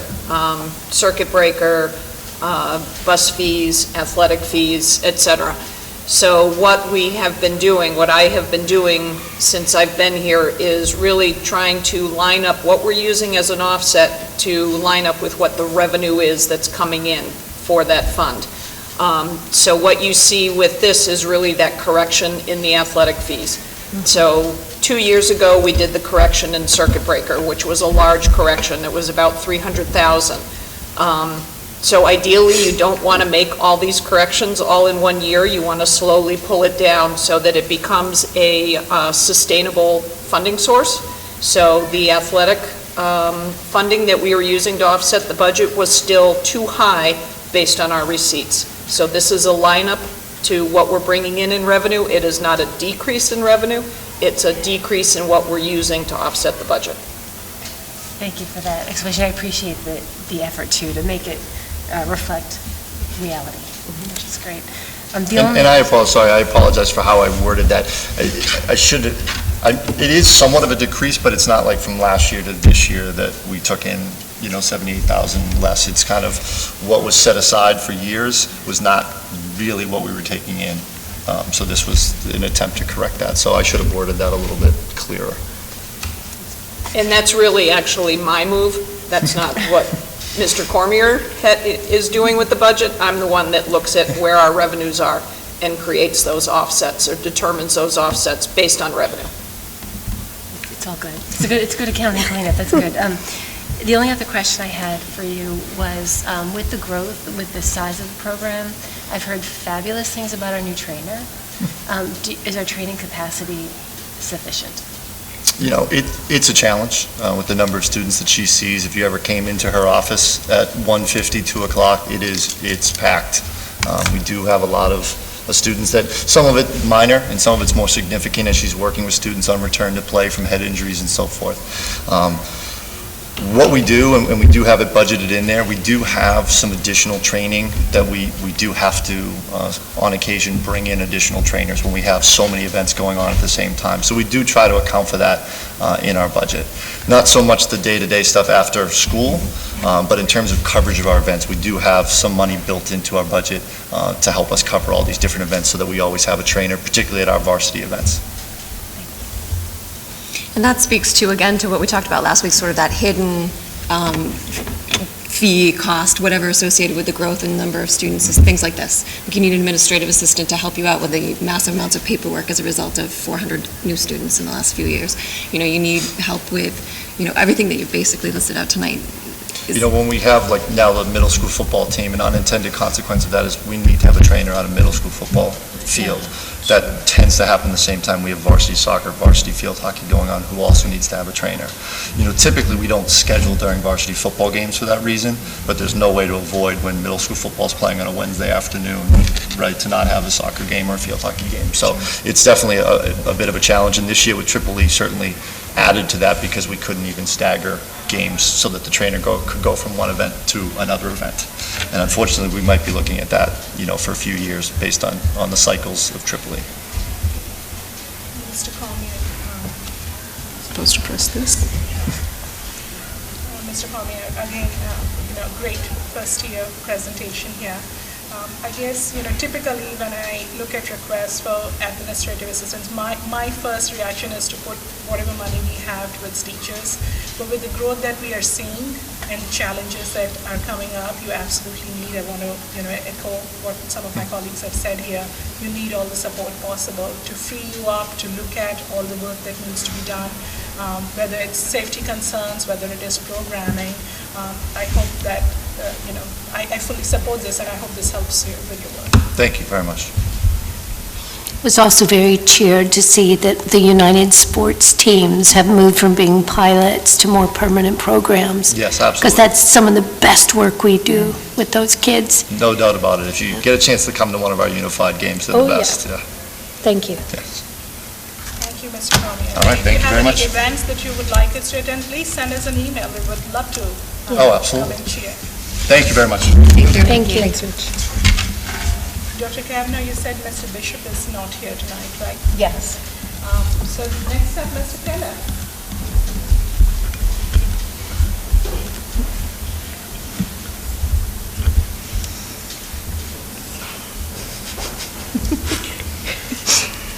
It's not usually such a long walk. The walk of shame. Good evening. Good evening. So thank you for the opportunity. You saw in the executive summary for the FY '21 middle school budget, we have a projected increase of 93 students, which gets us to a total of 952 total students. Again, that's projected numbers. My initial personnel request totaled $261,395 and included 3 classroom teachers. After meeting with Dr. Kavanaugh, that personnel request has been reduced to $127,251. And that includes 1 teacher, and that's a world language teacher, and that would be to address class sizes. Currently, we have 4.8 foreign language teachers And in the current year, we have 9 classes that are over 25 students, and we have 2 teachers whose student load exceeds 120 students. The second position that I'm looking to add is restoring our half-time assistant principal. So this was a budget cut in the current year, where it's Mrs. Lape's position, which was full-time. We reduced it to half-time for this current year. So I'm looking to restore that back to full-time. In the current year, observations and evaluations have been a significant struggle for Mrs. Van Bennick and I, so there's been minimal and sometimes to this point no classroom presence, just in terms of the number of staff that we have with Mrs. Lape going to halftime. And also with the number of students that we're looking to increase next year, I believe strongly that 3 full-time administrators are essential. I'm looking to also restore a .5 guidance secretary. That was an FY19 budget cut. With the number of new student registrations we've had over the years, general operations of the counseling office, our guidance counselors are now teaching classes, so there are times when there isn't somebody in the guidance office. It's helpful to have somebody there to greet students and give them information, as well as just paperwork and different things that happen with student records. And then I'm looking to add 2 stipends. The first is an open gym supervisor. So currently when students come to the school at 7 o'clock and before homeroom, which starts at 7:25, they go to the auditorium or the cafeteria. And so we've provided an opportunity for them to go into the gymnasium, and we've taken out equipment for them to engage in physical activity, exercise, and there's a lot of research out there that talks about the benefits of that. And so as that program has increased in popularity, we have an increasing need for supervision, and Mrs. Van Bennick and I are pulled in different places in the morning, so feeling strongly that we need some supervision in that. And then the second stipend position that I'm looking to add is a bus lot supervisor, and this would be to supervise, guide, and greet students when they arrive at the bus lot. As you know, when students used to arrive in the bus loop, that was much closer to the middle school, so it was a short walk to the middle school. The bus lot has made things so much easier, but it's also quite a distance away from the middle school. So having somebody at the doors to greet students and make sure it's only students coming into the middle school is one thing, but that's too far away from where students depart the buses and making sure that they're safe departing those buses. So I believe that's an essential piece as well. So those are the personnel requests. And then in terms of expenses, we have 30 textbook and supply accounts. I want to give credit to the curriculum leaders and the subject matter leaders in that 15 of those 30 textbook and supply accounts are at or below FY20. And given our increase in enrollment, I think that's impressive that they were able to either meet or go below those. We have 6 total accounts that have an increase of over $1,100.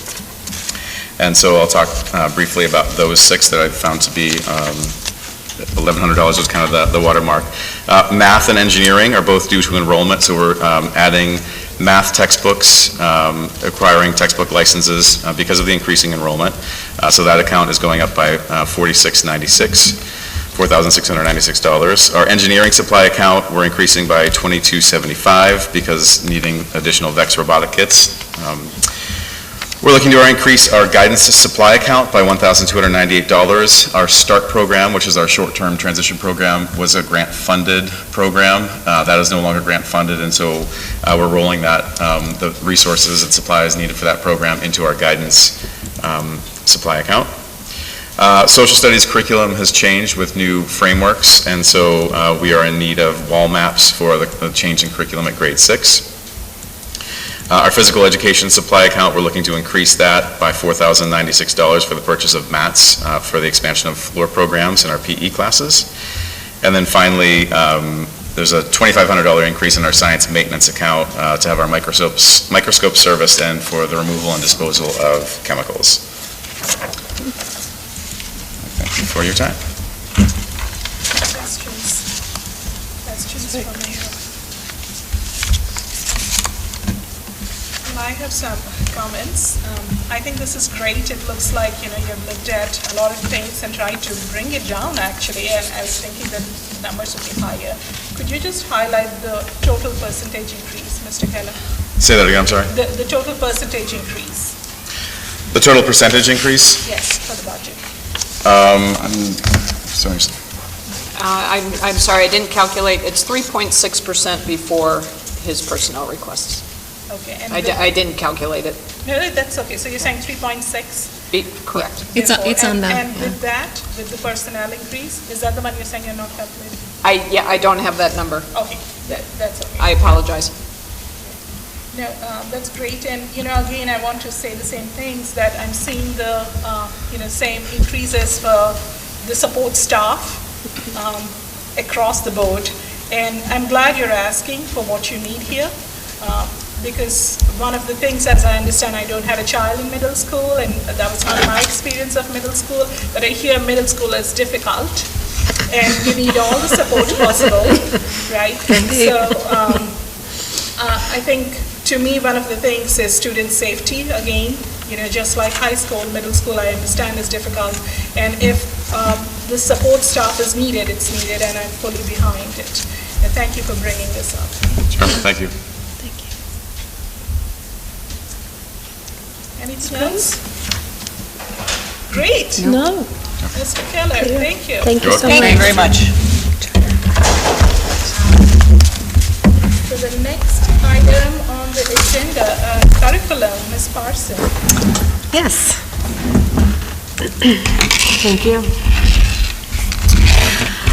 So one thing that I will say is we're very lucky in this district to have principals who really are instructional leaders and who really do take a very vested interest in what's happening curricular-wise in their buildings, which is why we heard a lot of things from Alan that deal with curriculum, and you'll hear similar requests from the elementary principals when they come to our next meeting. So in terms of the curriculum budget, curriculum and instruction this year, I will say we've added one position, and that is an ELL director position. And in my estimation, that's a very important position for us to be adding at this time, considering the dramatic growth in our students who do speak more than one language and who are working to acquire English. And we really require the presence of an administrator who is a specialist in this area, who can join our administrative team and really help all of us grow in our skills and our strategies in terms of how to support our faculties in the best way possible. In addition, by adding this director position, it will reduce the need for us to have a teacher who's also serving as a coordinator. And this year, due to our numbers, our teacher coordinator has had to shift some of her responsibilities from being a sole coordinator to now a combined coordinator and teacher. And it's becoming more challenging to tap into her expertise when teachers need help and support because she's also busy teaching her own students. So for that reason, I do think it's the time that we add that position to our administrative team. In terms of where we are with textbook purchases, we are in excellent shape. Kind of along the lines that Rich talked about, his department was already in really good condition when he inherited it, and I also inherited a position that had been well taken care of in terms of curriculum supports and purchases. So the past several years, there was some heavy lifting and some large purchases for textbooks, and we just don't require that this year. We have a number of licenses that last for multiple years, and we're in good shape with that. I will also credit our curriculum team leaders because they are awesome at reaching out to our companies and our vendors and our sales reps and kind of getting another year tacked on here and there. So they've done a really fantastic job with that. So because of that, for this coming year, we have a couple of license renewals that will be required. We do have a request for a newly proposed course at the high school, a new AP Economics class, which is being requested due to student interest and the fact that we don't have a lot of economics classes at the high school. We have an intro and nothing really following that. But whether or not that class will run, that kind of remains to be seen in terms of what students actually sign up for when they begin the course selection process early this winter. That would not, just to be clear, that would not require additional staff. That would require a restructuring of offerings that one of the high school business teachers is already taking on. So he may add that in and swap that out for something else that perhaps has less interest. The other thing that I'm trying to capitalize on a little bit, even though you will definitely see that the expense summary has gone down from this account, and with kind of that really nice position of not needing a lot of textbooks at the secondary level, I did want to take some of the money that has been put into that budget line item and use it for elementary literacy materials. And we've had a lot of work done, especially at Hopkins School, really renewing and refreshing the materials and ensuring that we have culturally relevant and more current texts for our students. I've seen it in action at Hopkins, and Carol, you were there, I think, the day that we were over there, and the teachers were so excited about the new books, and the students couldn't wait to open them up. And it's all vetted in research. Fountas and Pinnell, that's really the leaders in literacy instruction, especially in this area. And we need to start replicating those materials at the lower grade levels, Marathon and Elmwood. So we're working really closely, and thanks to the committee and for your support of changing our ELA coach to a director this year. We've had incredible traction with the ELA skill set of our teachers, which has also been really economical. Instead of having to bring in outside consultants to do this kind of training or that kind of training, we have an in-house person here who can not only instruct but then follow up and really help us identify the best resources for our students. So you will see a significant kind of portion of the textbook money designed to go to elementary literacy instruction for next year. And you've seen the rest of this, so I think it's fairly self-explanatory, unless you have specific questions. I had a kind of practical question. Are more and more of the books and reading materials available online rather than hard copies? In some of the Fountas and Pinnell materials, one of the great added benefits of this is that, yes, the books are available electronically, so students can access them in two different ways, and it's also a really great asset for teachers, because what happens a lot when you have these materials, they're very costly and they end up getting housed in a kind of a common area. So if you're trying to do your planning at home and you have access to the book room, or your classroom is at the other end of the building, you can do that planning right from your classroom. So yes. And do we save money because more of those texts are available online and having to purchase so many hard copies? Or Susan is smiling with wisdom in her eyes, saying nay. Well, I think it's probably more likely at the secondary level where we see the online subscriptions. I wouldn't say we're seeing any kind of a savings, I'm sorry to say, at the elementary level. And I think we do really feel strongly at the elementary level, especially that we want books in their hands. Yeah. We have supplemental programs we use for online programs, but thank you. There's a cost. Any other questions? I had asked a question, and I'll just ask it. I asked it ahead of time, but just to share, I had a question about the language testing. That in the documentation, it wasn't mentioned that is actually, according to Ms. Parson, part of the Seal of Biliteracy accreditation. So I had asked about that because it wasn't highlighted, but I'm happy that, I love the Seal of Biliteracy program. I'm happy to see that. Yeah, and that testing will provide us with some dual roles. It will also provide us with some very consistent assessments in our language department, in addition to offering students the opportunity for the Seal of Biliteracy, which is really a great addition to their credentials when they leave Hopkinton High School. Thank you for mentioning that. My hope, actually, just piggybacking a little bit on what Amanda said, is eventually at some point, as we're looking at all these expansion and all that we're looking to plan towards the growth, hopefully one day we will have a foreign language program starting in earlier grades. That would be a hope. That's my hope. I do have a couple of questions for you on one on EL. Yes. I have, I've shared with you in the past some of my thoughts around it. And I hope that, sometime this year, if you would consider bringing a report back on EL, a little bit more detailed as to what is it, what are some of the requirements and what are the benefits as kids, how do they graduate out of the EL program, if you will. All right, we are nearing $1 million, it looks like, on the budget for EL at this point. So I think it's fair to just share it with the community. Sure. What is it, the work that's going on. The other question related to EL, my hope is that as this director comes on board, we'll possibly look at the formation of EL PAC. My understanding is that that's a requirement. We're right? looking at that this year. Okay, That's that's fabulous. Caroline just talked about that yesterday. Fabulous. Yes. So those were my Yeah. comments on the EL front. The other question is more around one of the things that is very dear to me, and again, just one person speaking here of the committee, is kids who are getting into classrooms who are already above grade level. Are there things that you're planning to do in the coming year for them, which is a little different? I know you brought forth a differentiation coach last year. So is there something else that you're doing for these kids?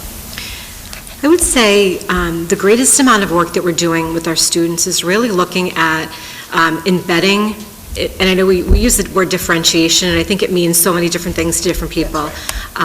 But not only are we looking at, so for example, with our ELA director, really looking at ensuring that we have right materials for students, and that teachers are learning how to move students forward, given the skill sets they have and the strengths that they bring to the table. So when you talk about that differentiation and meeting different needs, I would say it feels often like it's more in the wheelhouse of our elementary teachers, because they're very used to grouping students, looking at levels, running little workshop models. And we're doing a couple of things right now at the secondary level that I think are pretty exciting. So one is the guided inquiry training that we just brought in, and that was involving about 30 teachers from Hopkins through the high school. And it was an expert that Carol had known in the field and had worked with previously. And her expertise really is in supporting students in their able to dive deeply into a curricular area and really produce some of their own research based on questions that are guided by the teacher, but the work is really facilitated very individually by the students. And it's a multi-step process, which will take too long to explain right now, but essentially it's the kind of work that can bring students into all kinds of avenues. Yes, still within the Mass curriculum frameworks, but very much allowing them to take a different kind of path to match their interests and what their needs are. It also involves a lot of collaborative work between students, but really a lot of deep thinking about why am I studying this? What am I looking at? What do I hope to grow from an individual goal setting? The other thing that we're looking at right now and that we're rolling out kind of as a pilot program in our middle and high school is this Fuse, a personalized learning model that is sponsored in part by TEC, our ed cooperative group that we work with. And we've just started that work. So we have teachers who are serving as fellows, and they're really learning a lot more about personalized learning and blended learning, ways to effectively integrate technology into the classroom. And so we have teachers here who are learning to become experts in that area. They're called fellows, and those Hopkinton teachers are going out to other communities, and they're helping to coach teachers. And likewise, we have 2 trainers who are coming in to our high school and middle school. One is from Wayland High School, and one is from Dover Sherborne Middle School. And so those teachers have been trained, and they're coming in, and Mr. Keller and Mr. Bishop have identified teachers in those 2 buildings who are interested in learning about this kind of different vision of what a classroom could look like. So I think what we're really hoping to do is provide our teachers with very robust toolkits of ways to address instruction in their classroom. So when we look at students with a whole gamut of strengths and needs, what do we have to pull from? I really appreciate both of those programs, and I'm a big fan of tech in general, but also the Fuse Fellowship. I remember having this conversation with Dr. Kavanaugh maybe a year and a half ago and saying, tech is already putting this money in, we might as well use that. That's right. So I'm very glad that all of this good work is happening. Yeah. Thank you for all the good work that you're doing. Thank you. Thank you. Thank you. Next on the agenda, Dr. Kavanaugh, Superintendent's Report. Okay. The superintendent's report has 3 parts. A budget update, some of the happenings in our school, and then I'm just going to report out on the special town meeting articles that are sponsored by the schools. So as I do each time, I show our net enrollment. You can sort of just see where our kids are. In terms of numbers, our total enrollment yesterday, I think, was 3,975 students. And, I guess maybe too, some of the questions that folks asked here tonight about class size, you can see that the average class size in grade 1 is 23, way too big if you want to keep at the target of 18 to 19. So, and as I was talking to some of our first grade teachers, they'll tell you that they have 22, 23, and 24 in first grade, much too big. So Dr. Kavanaugh, at the previous forum, was it mentioned that next year it's 234 is the projected net? That's what they're saying. That was the Arthur Wagman projection, yeah. Okay. So, Dr. Kavanaugh, is this the current one, the net? Yes, 165 is our net currently. For some reason, I thought it was 270. I thought it was low, higher. This seems low to me. Well, I think it's because we had been looking at the 277 of kids who had been coming in and not counting in the 112 exit. Maybe that could be. Because I thought that our projections were 104. Maybe it's a Right. mathematical error. I don't know. It seems low. Does. All right, we can look at that. I think that is correct. All right, and then I've just sort of recorded all of the positions that people who have presented their budget to date have asked for. So the ones that you see here are special education, technology, and facilities. These are all special education requests. These are some more special education, technology, and facilities requests. So the last three are the 1.0 FTE webmaster, 0.5 administrative support for Mr. Person in facilities, and 3 custodians.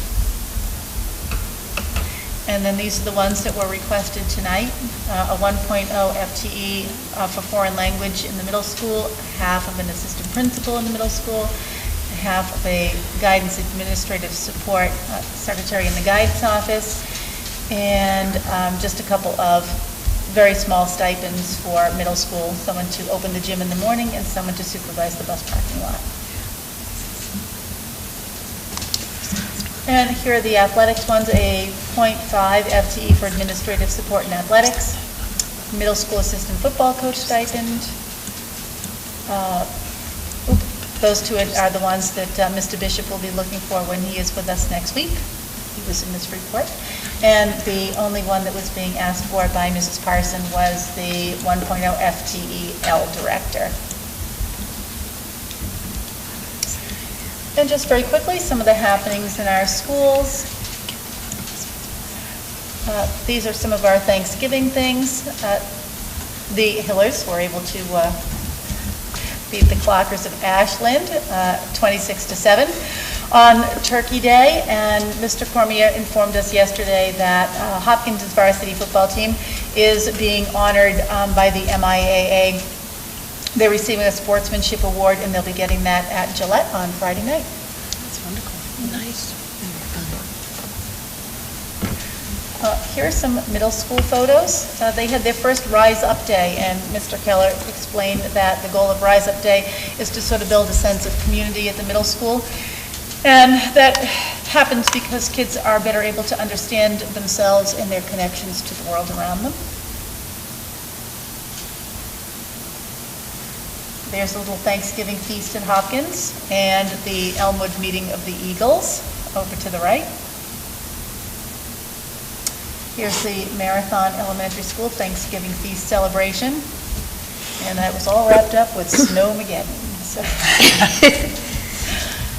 Dr. Kavanaugh, if I may ask you a question there about the Snowmageddon. Yes, please do. It becomes such a topic of conversation in the town, especially on social media, about the decision for a snow day. Can you just share, what does it involve before you make a call for a snow day? What's the work involved? Who all do you consult? Sure. Well, in an ideal world, you'd be able to call it the night before. If there was, a great degree of certainty that 28 inches of snow was going to fall overnight, you'd simply say, fabulous, let's call tomorrow off, and people could go to bed with plans already in place. But that's not always the case. You know, some storms are a little bit tricky because they'll say it's going to stop snowing at 5 o'clock in the morning and then pick back up again at 4 o'clock in the afternoon. Or you're watching a rain-snow line, and if it moves 20 miles to the west, it's going to hit Hopkinton, and if it doesn't, it's not going to hit Hopkinton. So I know it's not ideal, but in those cases, you have to make those calls in the first thing in the morning. So what will happen is, about 4 o'clock in the morning, Tim Person, Mike Manser from the Highway Department, and I start having conversations, and yes, we do. And, you know, sometimes they'll send me pictures, sometimes they'll say, you know, we are down to bare pavement on Hayden Row. And to be honest with you, on Monday, that was the sort of call that I had gotten, that things were looking really good in the community, that they were, you know, almost down to bare pavement.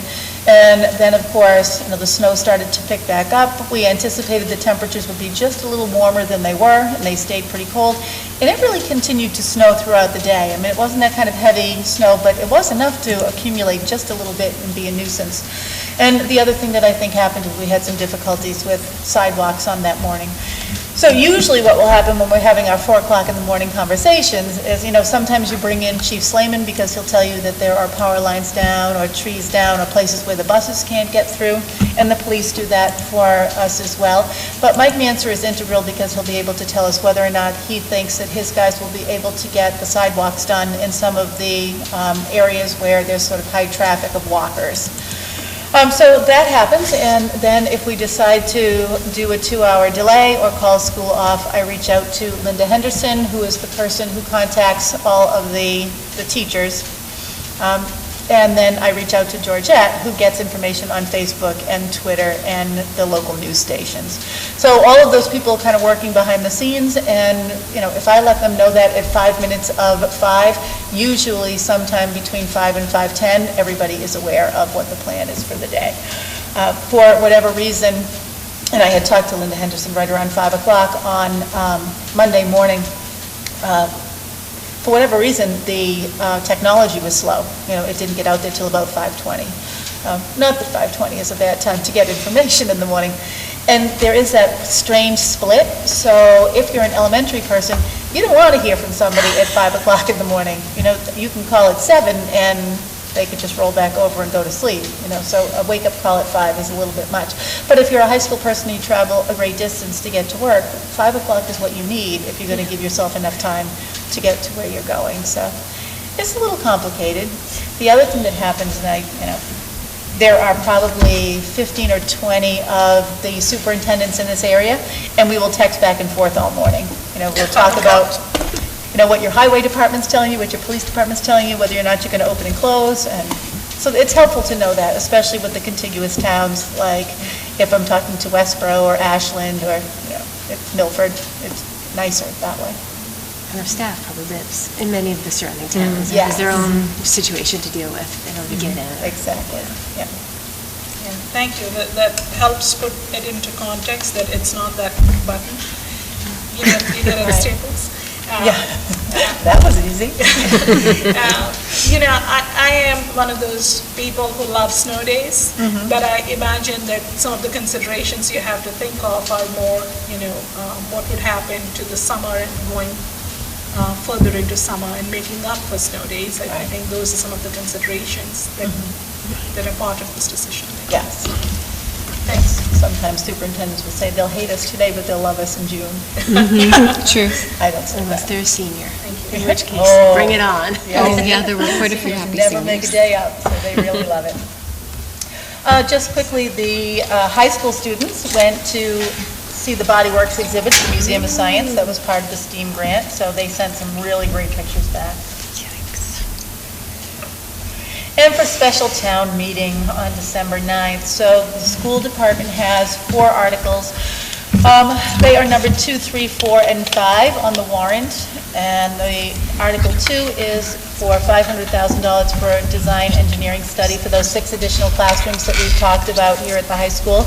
And those are built-out classrooms. Article 3 is $4,500,000 to actually construct those built-out classrooms.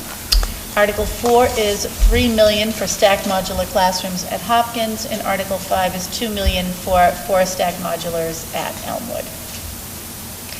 And so I thought I would include some frequently asked questions because we've heard these recently as we've been interacting with other town departments. So sometimes people will say to us, well, what would the schools have done without the special town meeting? And Mrs. Rodmick, you can chime in as you like.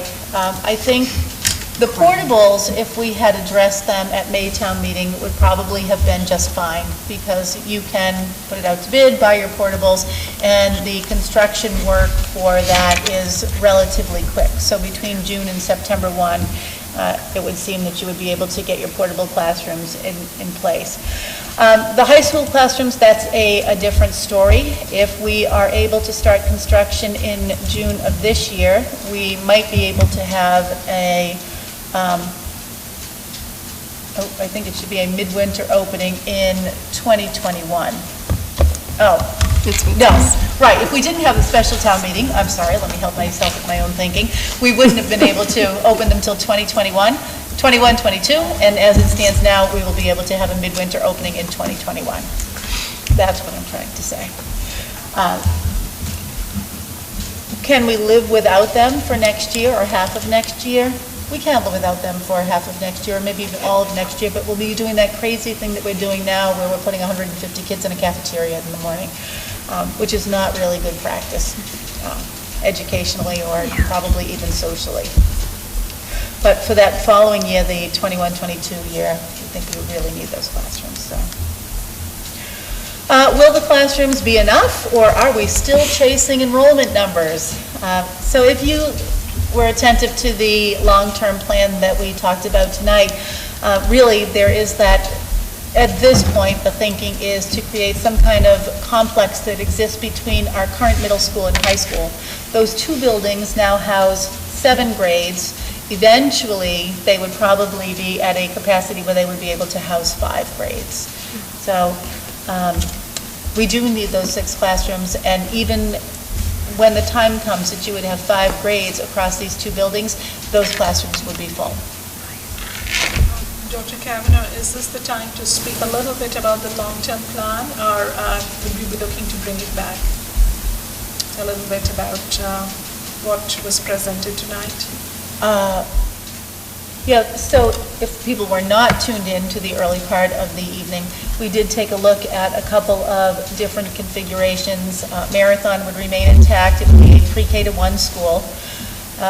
What we saw and what was recommended by the architectural firm is that, Elmwood would go offline, and we would have to think of a way to house our 2, 3, 4, 5 students, one model, put them into one big school, but that school would be 2 different schools in the sense of it would be a school within a school. So one side of it would be 2, 3, the other side would be 4, 5, and they would share sort of an internal core.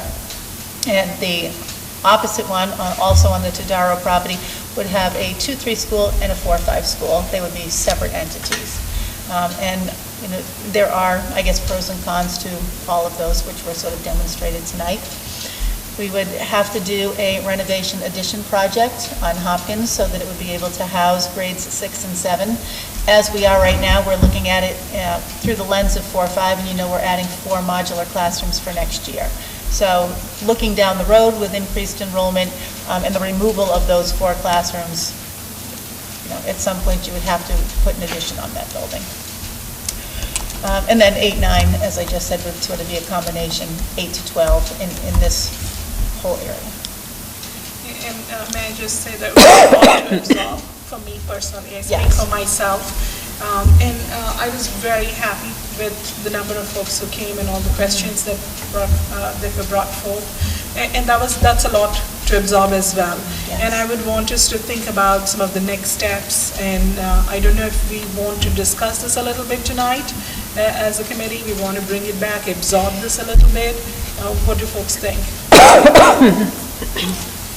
I think I would be inclined to absorb it and to bring it back as a separate, but that's just me. A topic. Yeah, on our agenda. It'd be nice to have time to reflect. So why don't we do that and try and bring it at the next school committee meeting, perhaps? Sure. And I think really pivotal piece of all this is going to be whether or not we are invited in by the MSCA. Of course. And do we know when that might be, that invitation? Well, they had shared when we submitted our statement of interest that December would be the magical month. Okay. So It's a we're long in it. month. It's a long month, yes. I'm waiting for Yes, that it is. magic. You gotta figure it's gotta come in around before the 20th, right? Because after that, it's not gonna come in. Right. So, soon. Okay, thank you. It narrows it down. Yeah, it narrows it down a little bit. Within the next 10, 15 days, we probably will know, right? And then another frequently asked question, do you really need those modular classrooms? And I can tell you 100% for sure, we absolutely do. I mean, we can't have 14 and 14 fourth and fifth grade classes at Hopkins without them. You know, there really just is not the physical room for that. I mean, you might be able to, close an art room, but, at the end of the day, you're not getting 4 classrooms out of that building. So can I ask a question about timing of staffing those classrooms? Because so we need to go from 12 to 14 in grades 4 and 5, so presumably we'll need classroom teachers. And Right. you'll see that in Mrs. Galello's budget. I'm assuming, right? Yeah. So if this were to wait until May, if this, going to your previous slide, that puts us in a pretty tight turnaround to then staff new teachers, 4 new teachers, not just one. Is that, I don't know what the typical search process looks like, but it seems like a tight turnaround. Well, I think that's another advantage of the special town Yeah. meeting. So, if you get underway with this project and you know that you're going to be able to open those doors and you start the process in March, you can be out there recruiting the very best teachers you can in March, as opposed to, after town meeting in May, we start looking in June. Yeah. It does make a huge difference. It seems like it, yeah. Yeah, it's better candidates. All right, and people will say, are you leasing or are you buying those modulars, and do they have resale value? So Mrs. Rothermick has done all the research on this, and what it has shown us is that if you're going to have these modular classrooms for like 4 to 5 years, you are probably fiscally better off to own them. And can they be resold? They can be, but it's going to be dependent on whatever the market bears out at the time of the sale. And then the other thing is, after 5 years, say, for example, we've got a new 2 to 5 school, or 6 years, we've got a new 2 to 5 school, you may not want to sell them because they may be needed in other locations throughout the district while, if you're working on other construction projects. And that's all. Thank you. Any other questions? Thank you so much, Dr. Kavanaugh, for bringing this.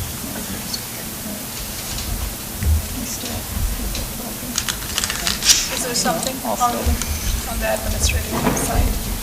Did you have some comments? No, I only asked Mrs. Rodmick if she wanted to add anything to that, because she is the modular expert among us. Expert. That's good to know. I'm just reciting her lines tonight. Moving on, the next item on the agenda, the chair report. I can't believe we have actually caught up. It's 8:30, right on time. So I've approved the payroll warrants S2011A, S2011, and S2011B. Payroll warrants have been included in your packet. I've also approved warrants number 20-024, number 20-025, and number 20-026. Warrants have been included in your packet. Some other updates that I have. I had an opportunity to both join Dr. Kavanaugh at the CIC, the Capital Improvements Committee meeting. I thought it was a great presentation on the administrative team's part. Dr. Kavanaugh, Ms. Rothenberg, and Jim Person did a great job. I also think CIC had some fabulous questions. They asked us about the long term, how do these, this immediate term, how does it fit into the long term? I think they were prepping us for the special town meeting. So I appreciated all the feedback that we received from them. Besides that, I had an opportunity to provide some feedback to Dr. Kavanaugh for the warrant articles. Actually, I had an opportunity to work with Nancy. We worked with Dr. Kavanaugh a little bit looking at the verbiage And, some of the experience Nancy had from the May town meeting, that was helpful to kind of say, especially around the second warrant, the first warrant article, but the second motion within the article, which is about $200,000, which are already in our stabilization fund and under the purview of the school committee. Our question was, is it needed to be on the special town meeting? So there was some good back and forth, but I thought that the final outcome is something that works for us all. So that was great. Besides that, I had an opportunity to attend the top of the hill, and I came out so impressed, and I loved the folks who were honored and awarded the Top of the Hill Award. And they were all coming from very different backgrounds and different journeys in their life. One of the things that actually two of the recipients talked about is how much athletics played a role in their life. And so that was very good for me to hear. A person who came was on a wheelchair, and he has done a PhD, and he talked about his struggles pre-ADA and how he overcame, some of the notions that people had. And he said he was an athlete before he became wheelchair, on the wheelchair. And he said actually that helped him, and a lot of his teammates supported him through his journey. I know I'm going a little long, but I was super impressed with that. The other thing I had an opportunity to do was to go to the EHOP event, which I mentioned to all of you, which was with the Chinese American Association of Hopkins. And it was a great turnout. There were over 30 people who had turned up, and they had great questions, and I had an opportunity to speak about what is it that the school committee does, what's under our purview, what is the work of Dr. Kavanaugh, and how do we all work together, and how they can reach out to us, how they can access information. So it was a great event, I thought. And I know the next item, sorry. Yes, so I also had an opportunity to speak to a community member who followed up with a note about some of the expansion plans that we are having, and her concern was that we should not move to districting. Not that we have it here, but her concern was especially with the way the demographics are set up at the legacy farms, that might result in some form of segregation, and so I appreciated that feedback. And Dr. Cameron, you also received that as well. And it's just received, I'll be happy to share in a general meeting. And that's all I have for updates. On to liaison reports. I can speak. Well, okay. I'm not sure this is a liaison, but I'm going to speak about it anyway. So I had an opportunity to attend with Dr. Kavanaugh and Ms. Parsons the superintendent evaluation forum that was put on by the MASC and MASS. And it was really interesting. It was really good. I guess there's a lot to talk about there, but I guess I'd like to request that we put that on the agenda for a future meeting. Some of the key points that came across to me, and I had also attended a similar session at the MASC conference last year. So as a newbie, I heard some messages, kind of put them in the filing cabinet, and then I heard them again. So now I'm talking about them because they've come up twice. And it was the common practice and recommended practice of school committees to narrow down the list of attributes. Attributes is the wrong term. What are they called? Indicators, elements. Elements, I think, that we actually evaluate the superintendent on and agree to a subset. And that's sort of a common theme. So I'd like to just throw that forward to those who set the agenda and ask if we could maybe have an opportunity to talk about that. And the other, truly is on feedback, the website subcommittee did put out a survey, and we've so far had okay response. I think there are between 100 and 200 responses so far, and we are in the process of compiling, we being me, I'm in the process of compiling those results, and the subcommittee will be meeting to go over those, and I'll be back to share after. Great. Thank you. Anything else? I have one. Growth Study Committee met earlier this week and kind of debriefed on the public hearing that was held before Thanksgiving. Right, I think it was a couple weeks ago, 2 weeks ago. It is totally blending together, but it was good, and we were able to talk about how what was discussed at each table and sort of combine thoughts and try to look for some big picture items, which was good. And I think one of the things that we struggle with, that they're struggling with the fact that we don't have this information is, it's kind of like the sort of crystal ball thing that everybody's looking for, and when you say those words, everybody's like, no, it's not a crystal ball, there's got to be data, but the question is, people who move into town with one child, and then they have this 1-year-old when they move in, and then they have 2 more children, and we don't even know that they have 3 because we use birth rate data for those 2 children, and so it's just this mix of how to figure out what's coming into the schools, what's going to start off in pre-K, and trying to find a way to determine that data, which is what they're struggling with. And so, they asked me to reach out and see if anyone had any thoughts or ways that might happen.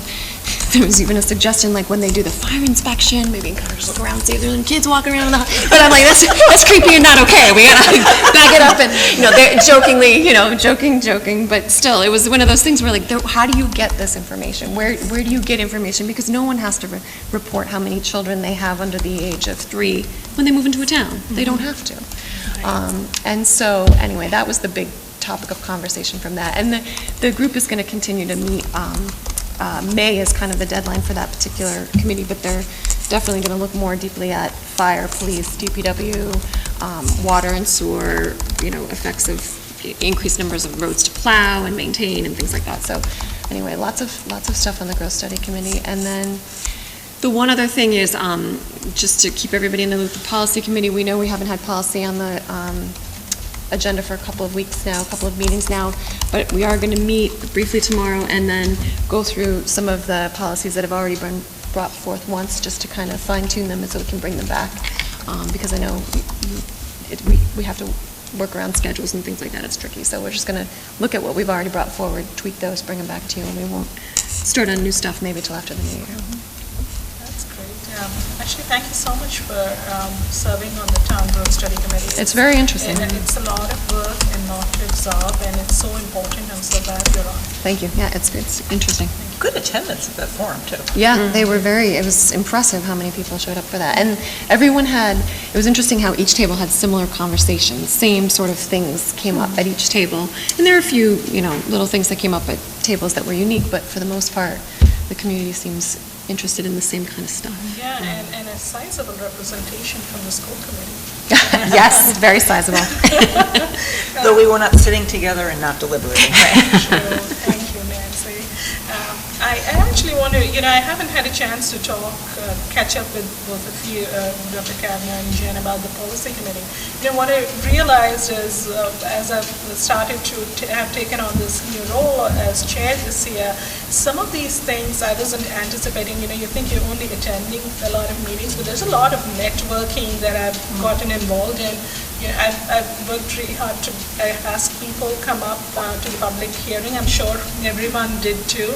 And so I'm finding myself in a place where I feel that I have a lot on my plate, and perhaps some folks are a little underused. I know, Amanda, you had worked on the policy subcommittee in the past, and I know you've said you miss it. I'm wondering if you or actually anyone, and Nancy or Meg, would like to take on that role on my behalf. Because of the scheduling issues, I don't want to be in that position where it's only 2 people. I really think policy subcommittee is so important. I'd actually like to see it become a subcommittee where it's actually posted and open to public. I don't want to add that work on yet. It's for you guys to decide, really. But open to anyone. Yeah, really. you can think about it. Don't feel like this is only, schedules are tricky, so don't feel like you need to make any calls right now. We can figure it out as moving forward. I mean, we would love to have you, but if you can't, it's fine. Okay, so maybe we'll wait for one more Yeah. and come back to this. Okay. And maybe folks can think about it in the meantime. I know, Nancy, you had served on the policy subcommittee at some point. I do like Before the work, me. but, I don't want, I want us to be fully utilize the board. I would be very happy to step in. Oh, great. If you figure that your schedule does not allow for it, but you can give it another cycle. I mean, whatever, I enjoy the work. That's great. Actually, if you just want to step in for tomorrow, that won't hurt. It's at 11:30 tomorrow, just saying it. And we can figure this out as we go along. Thank you. Anything else on the liaison reports? Nancy, you did a lot of work with the warrant articles and all the planning too. Oh, you were there with me. Okay, we'll move on to the next item on the agenda, new business, transportation staff. Ms. Rothman. Thank you. Our current transportation coordinator will be retiring, and as you can imagine, this is an extremely significant position. So what I'm looking to do is hire somebody, but allow for part-time overlap for the remainder of the year. Starting March 1st, we actually start designing bus routes. So the timing and everything around learning this position, learning the software and everything around it, having an overlap would be extremely valuable. And any questions? No question. I think it's complicated. Yeah. Hard job. To have someone go in, going to be on that subcommittee. Yeah. Again, it goes back to all the growth that we are seeing. And transportation is always something we hear about. Right. And it's more so in recent times. And we want our kids to arrive, ready to learn. We talk about that a lot. And I think, transportation it's critical. So thank you for asking. Yeah, it makes a lot of sense. So I'm looking for a motion to approve. So moved. Second. Thank you. A motion by Jen, a second by Nancy. All those in favor? Aye. And I as well, and so it passes. Thank you, Ms. Rothman. Thank you. Next item on the agenda, Legacy Farms monies. Dr. Kavanaugh. All right, so we had discussed this when we were thinking about the articles and the motions for special town meeting. What I think needs to happen is that we have to have the school committee's approval of the expenditure for up to $500,000 of Legacy Farms mitigation money for the purpose of engineering design study for those 6 additional classrooms. We had a conversation when we went before the Board of Selectmen about whether or not we needed the $200,000 to also be brought forth at town meeting, and it was the opinion of the town's council that we should keep both of them on there because the way that it's worded, it says that the money is used to be in whole or in part for mitigation of the impact of additional students. And their contention was that even though this is Legacy Farms money, it would be nice to have that $200,000 sort of re-voted on because the engineering design study feels to them that it's almost one step away. The actual classrooms would be to mitigate the growth, but the design study might be one step. So in conversation with the Board of Selectmen, we sort of decided that it's not going to hurt anything to do it this way. So, yeah, better to be safe than sorry was our attitude. And then that when we go to the special town meeting, they are going to ask if the school committee is in support of that article. Just to be clear to the community, the $200,000 has already been appropriated. It was. So it's the $300,000 that is an additional. Yes, but we're going to ask town meeting to do all 5. Yep. Kind of all over again. Yeah, sure. Half all over again. Do you need a vote from us at all on that? Tonight, yes, right? Yes. Yeah, there's a motion in here, yeah. Right, and just to be clear, so this particular, the Legacy Farms money, this particular article is all coming from the host community agreement. So the source of it, and I think that's why you split it, right, Dr. Kavanaugh, because the other one is more, it affects the Prop 2.5, which will trigger the ballot questions as well. Exactly. So the next ones that are on the agenda, what we're really doing is just asking that you recommend Articles 3, 4, and 5 on the special town meeting warrant so that when at town meeting they say, does the school committee recommend this, you will say yes. Right. And just to, again, clarification here, what we are approving here are the articles, the motions are separate from the article. And there are actually two motions under the the article related to legacy bonds funds. So just want to clarify that. So the article itself will stand, but the motion may be altered on the floor if there is, based on the discussion that comes up. Right, fair enough, that's normal. Just a comment for just consideration in general. In my personal opinion, the Legacy Farms money is very appropriately used to build capacity. This is not something where we're adding head count and it's in the budget every year. This is specifically, I think, for what this money is supposed to be used for. Right. So, as It makes sense. one person, I think this makes a lot of sense. Yes, and I think that there are, so the way the host community agreement was written, when you hit the 250 students, you'd get 500,000, but the clock would start ticking again when you hit 266, and it would calculate in increments of 30. So each one of those 30 would get you to another $400,000. So there should be additional Legacy Farms money coming to the schools. And do we know Sorry, we're a little distracted. I know. here. And a big problem. Oh. Good night, Mrs. Carver. Oh, no. Just hoping he's coming Sorry. during the meeting. That's all right, I know, I thought she was bringing him up here. Yeah, and that, I think you make an excellent point, that this is something should be a no-brainer, hopefully. Right. Right, okay. So looking for a motion to approve the expenditure of up to $500,000 of the Legacy Farms mitigation monies for the purpose of engineering design study for 6 additional classrooms at Hopkinton High School, and recommend Article 2 as outlined on the special town meeting warrant. So moved. Motion by Jen, second. Second by Nancy. All those in favor? Aye. And I as well, and so it carries. Dr. Kavanaugh, the item C on new business, special town meeting articles. Yes, and this one's really simple. Just looking for the committee to recommend Articles 3, 4, and 5 on the special town meeting warrant. And those are the construction of 6 additional high school classrooms, modular classrooms at Hopkins, modular classrooms at Elmwood. Any questions? Okay, looking for a motion to approve. So moved. Second. Motion by Jen, second by Nancy. All those in favor? Aye. And as well, and so it carries. Thank you so much, Dr. Kavanaugh. I know this was a lot of work, just the verbiage, a little and an I and a may and a should. Right. Lot of good work here. Thank you. Yeah, you worked hard on that. Old business, solar battery storage for Marathon School. Ms. Rothernick. Thank you. So I know at the last meeting, or afterwards, there were several articles that were passed around to the committee. So Chief Slayman has just returned from vacation, so tonight's meeting was not something he could commit to.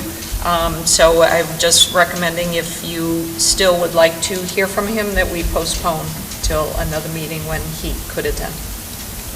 Do the members feel that's okay? That's not going to negatively impact the installation of the batteries if we decide to go with it, will it? I mean, there are financials attached, to the installation, so it's... Like time-sensitive It is, financials? it is all part of it. I mean, the Okay. proposal, it is all part of it. Okay. Because we meet Thursday, don't we? We In meet one next week? Thursday. Yeah. All right. So that's great. So we'll hold off either next Thursday or whenever Okay. Chief Slayman is able to make it. Okay. Thank you. Well, public comments. Whatever happened? Okay, so since we don't have anyone here, public, does anyone else want to make a public comment? No? Okay. So moving on. She's like, no, really? All right, moving on. Items by consensus. Dr. Kavanaugh. As superintendent, I recommend that the school committee approve the items by consensus as outlined on the agenda. So moved. Second. Unless there's discussion, sorry. No. Is there? Okay. Motion by Jen, a second by Nancy. All those in favor? Yes. Yes. And a yes as well, and so it carries. Before the adjournment, I just would like to remind anyone who's watching to please come to the special town meeting and look at all the items, articles that are out there, and we hope you ask all the questions on your mind and vote. And to be fair, it's going to be not a 3-hour affair in all likelihood. There's only 6 articles. You should yes. knock on wood. Right. I know I should, but there's only 6 articles. We can get through 20 in a night. There's only 6. Just come for those 6. That's great. And with that said, I cannot believe we are adjourning at 8:52 p.m. Hallelujah. So, Motion to adjourn. Thank you. You bet. Second. Motion by, no, not at all. Motion by Jet, second by Nancy. All those in favor? Yes. I'm a yes as well. And so we are adjourned at 8:52 p.m. Our next meeting is on December 9, 2019. We're reading it all. At the conference room and middle school auditorium. It will be at 6:30 p.m. It will not be telecast by HCAM between 6:30 and 7 p.m. And at 7 p.m. we'll be moving on to the special town meeting. And then we also have a meeting next week. And after that, we have a good break. And we'll be back on January 2nd. Thank you so much. Thank you. Thank you, Bob.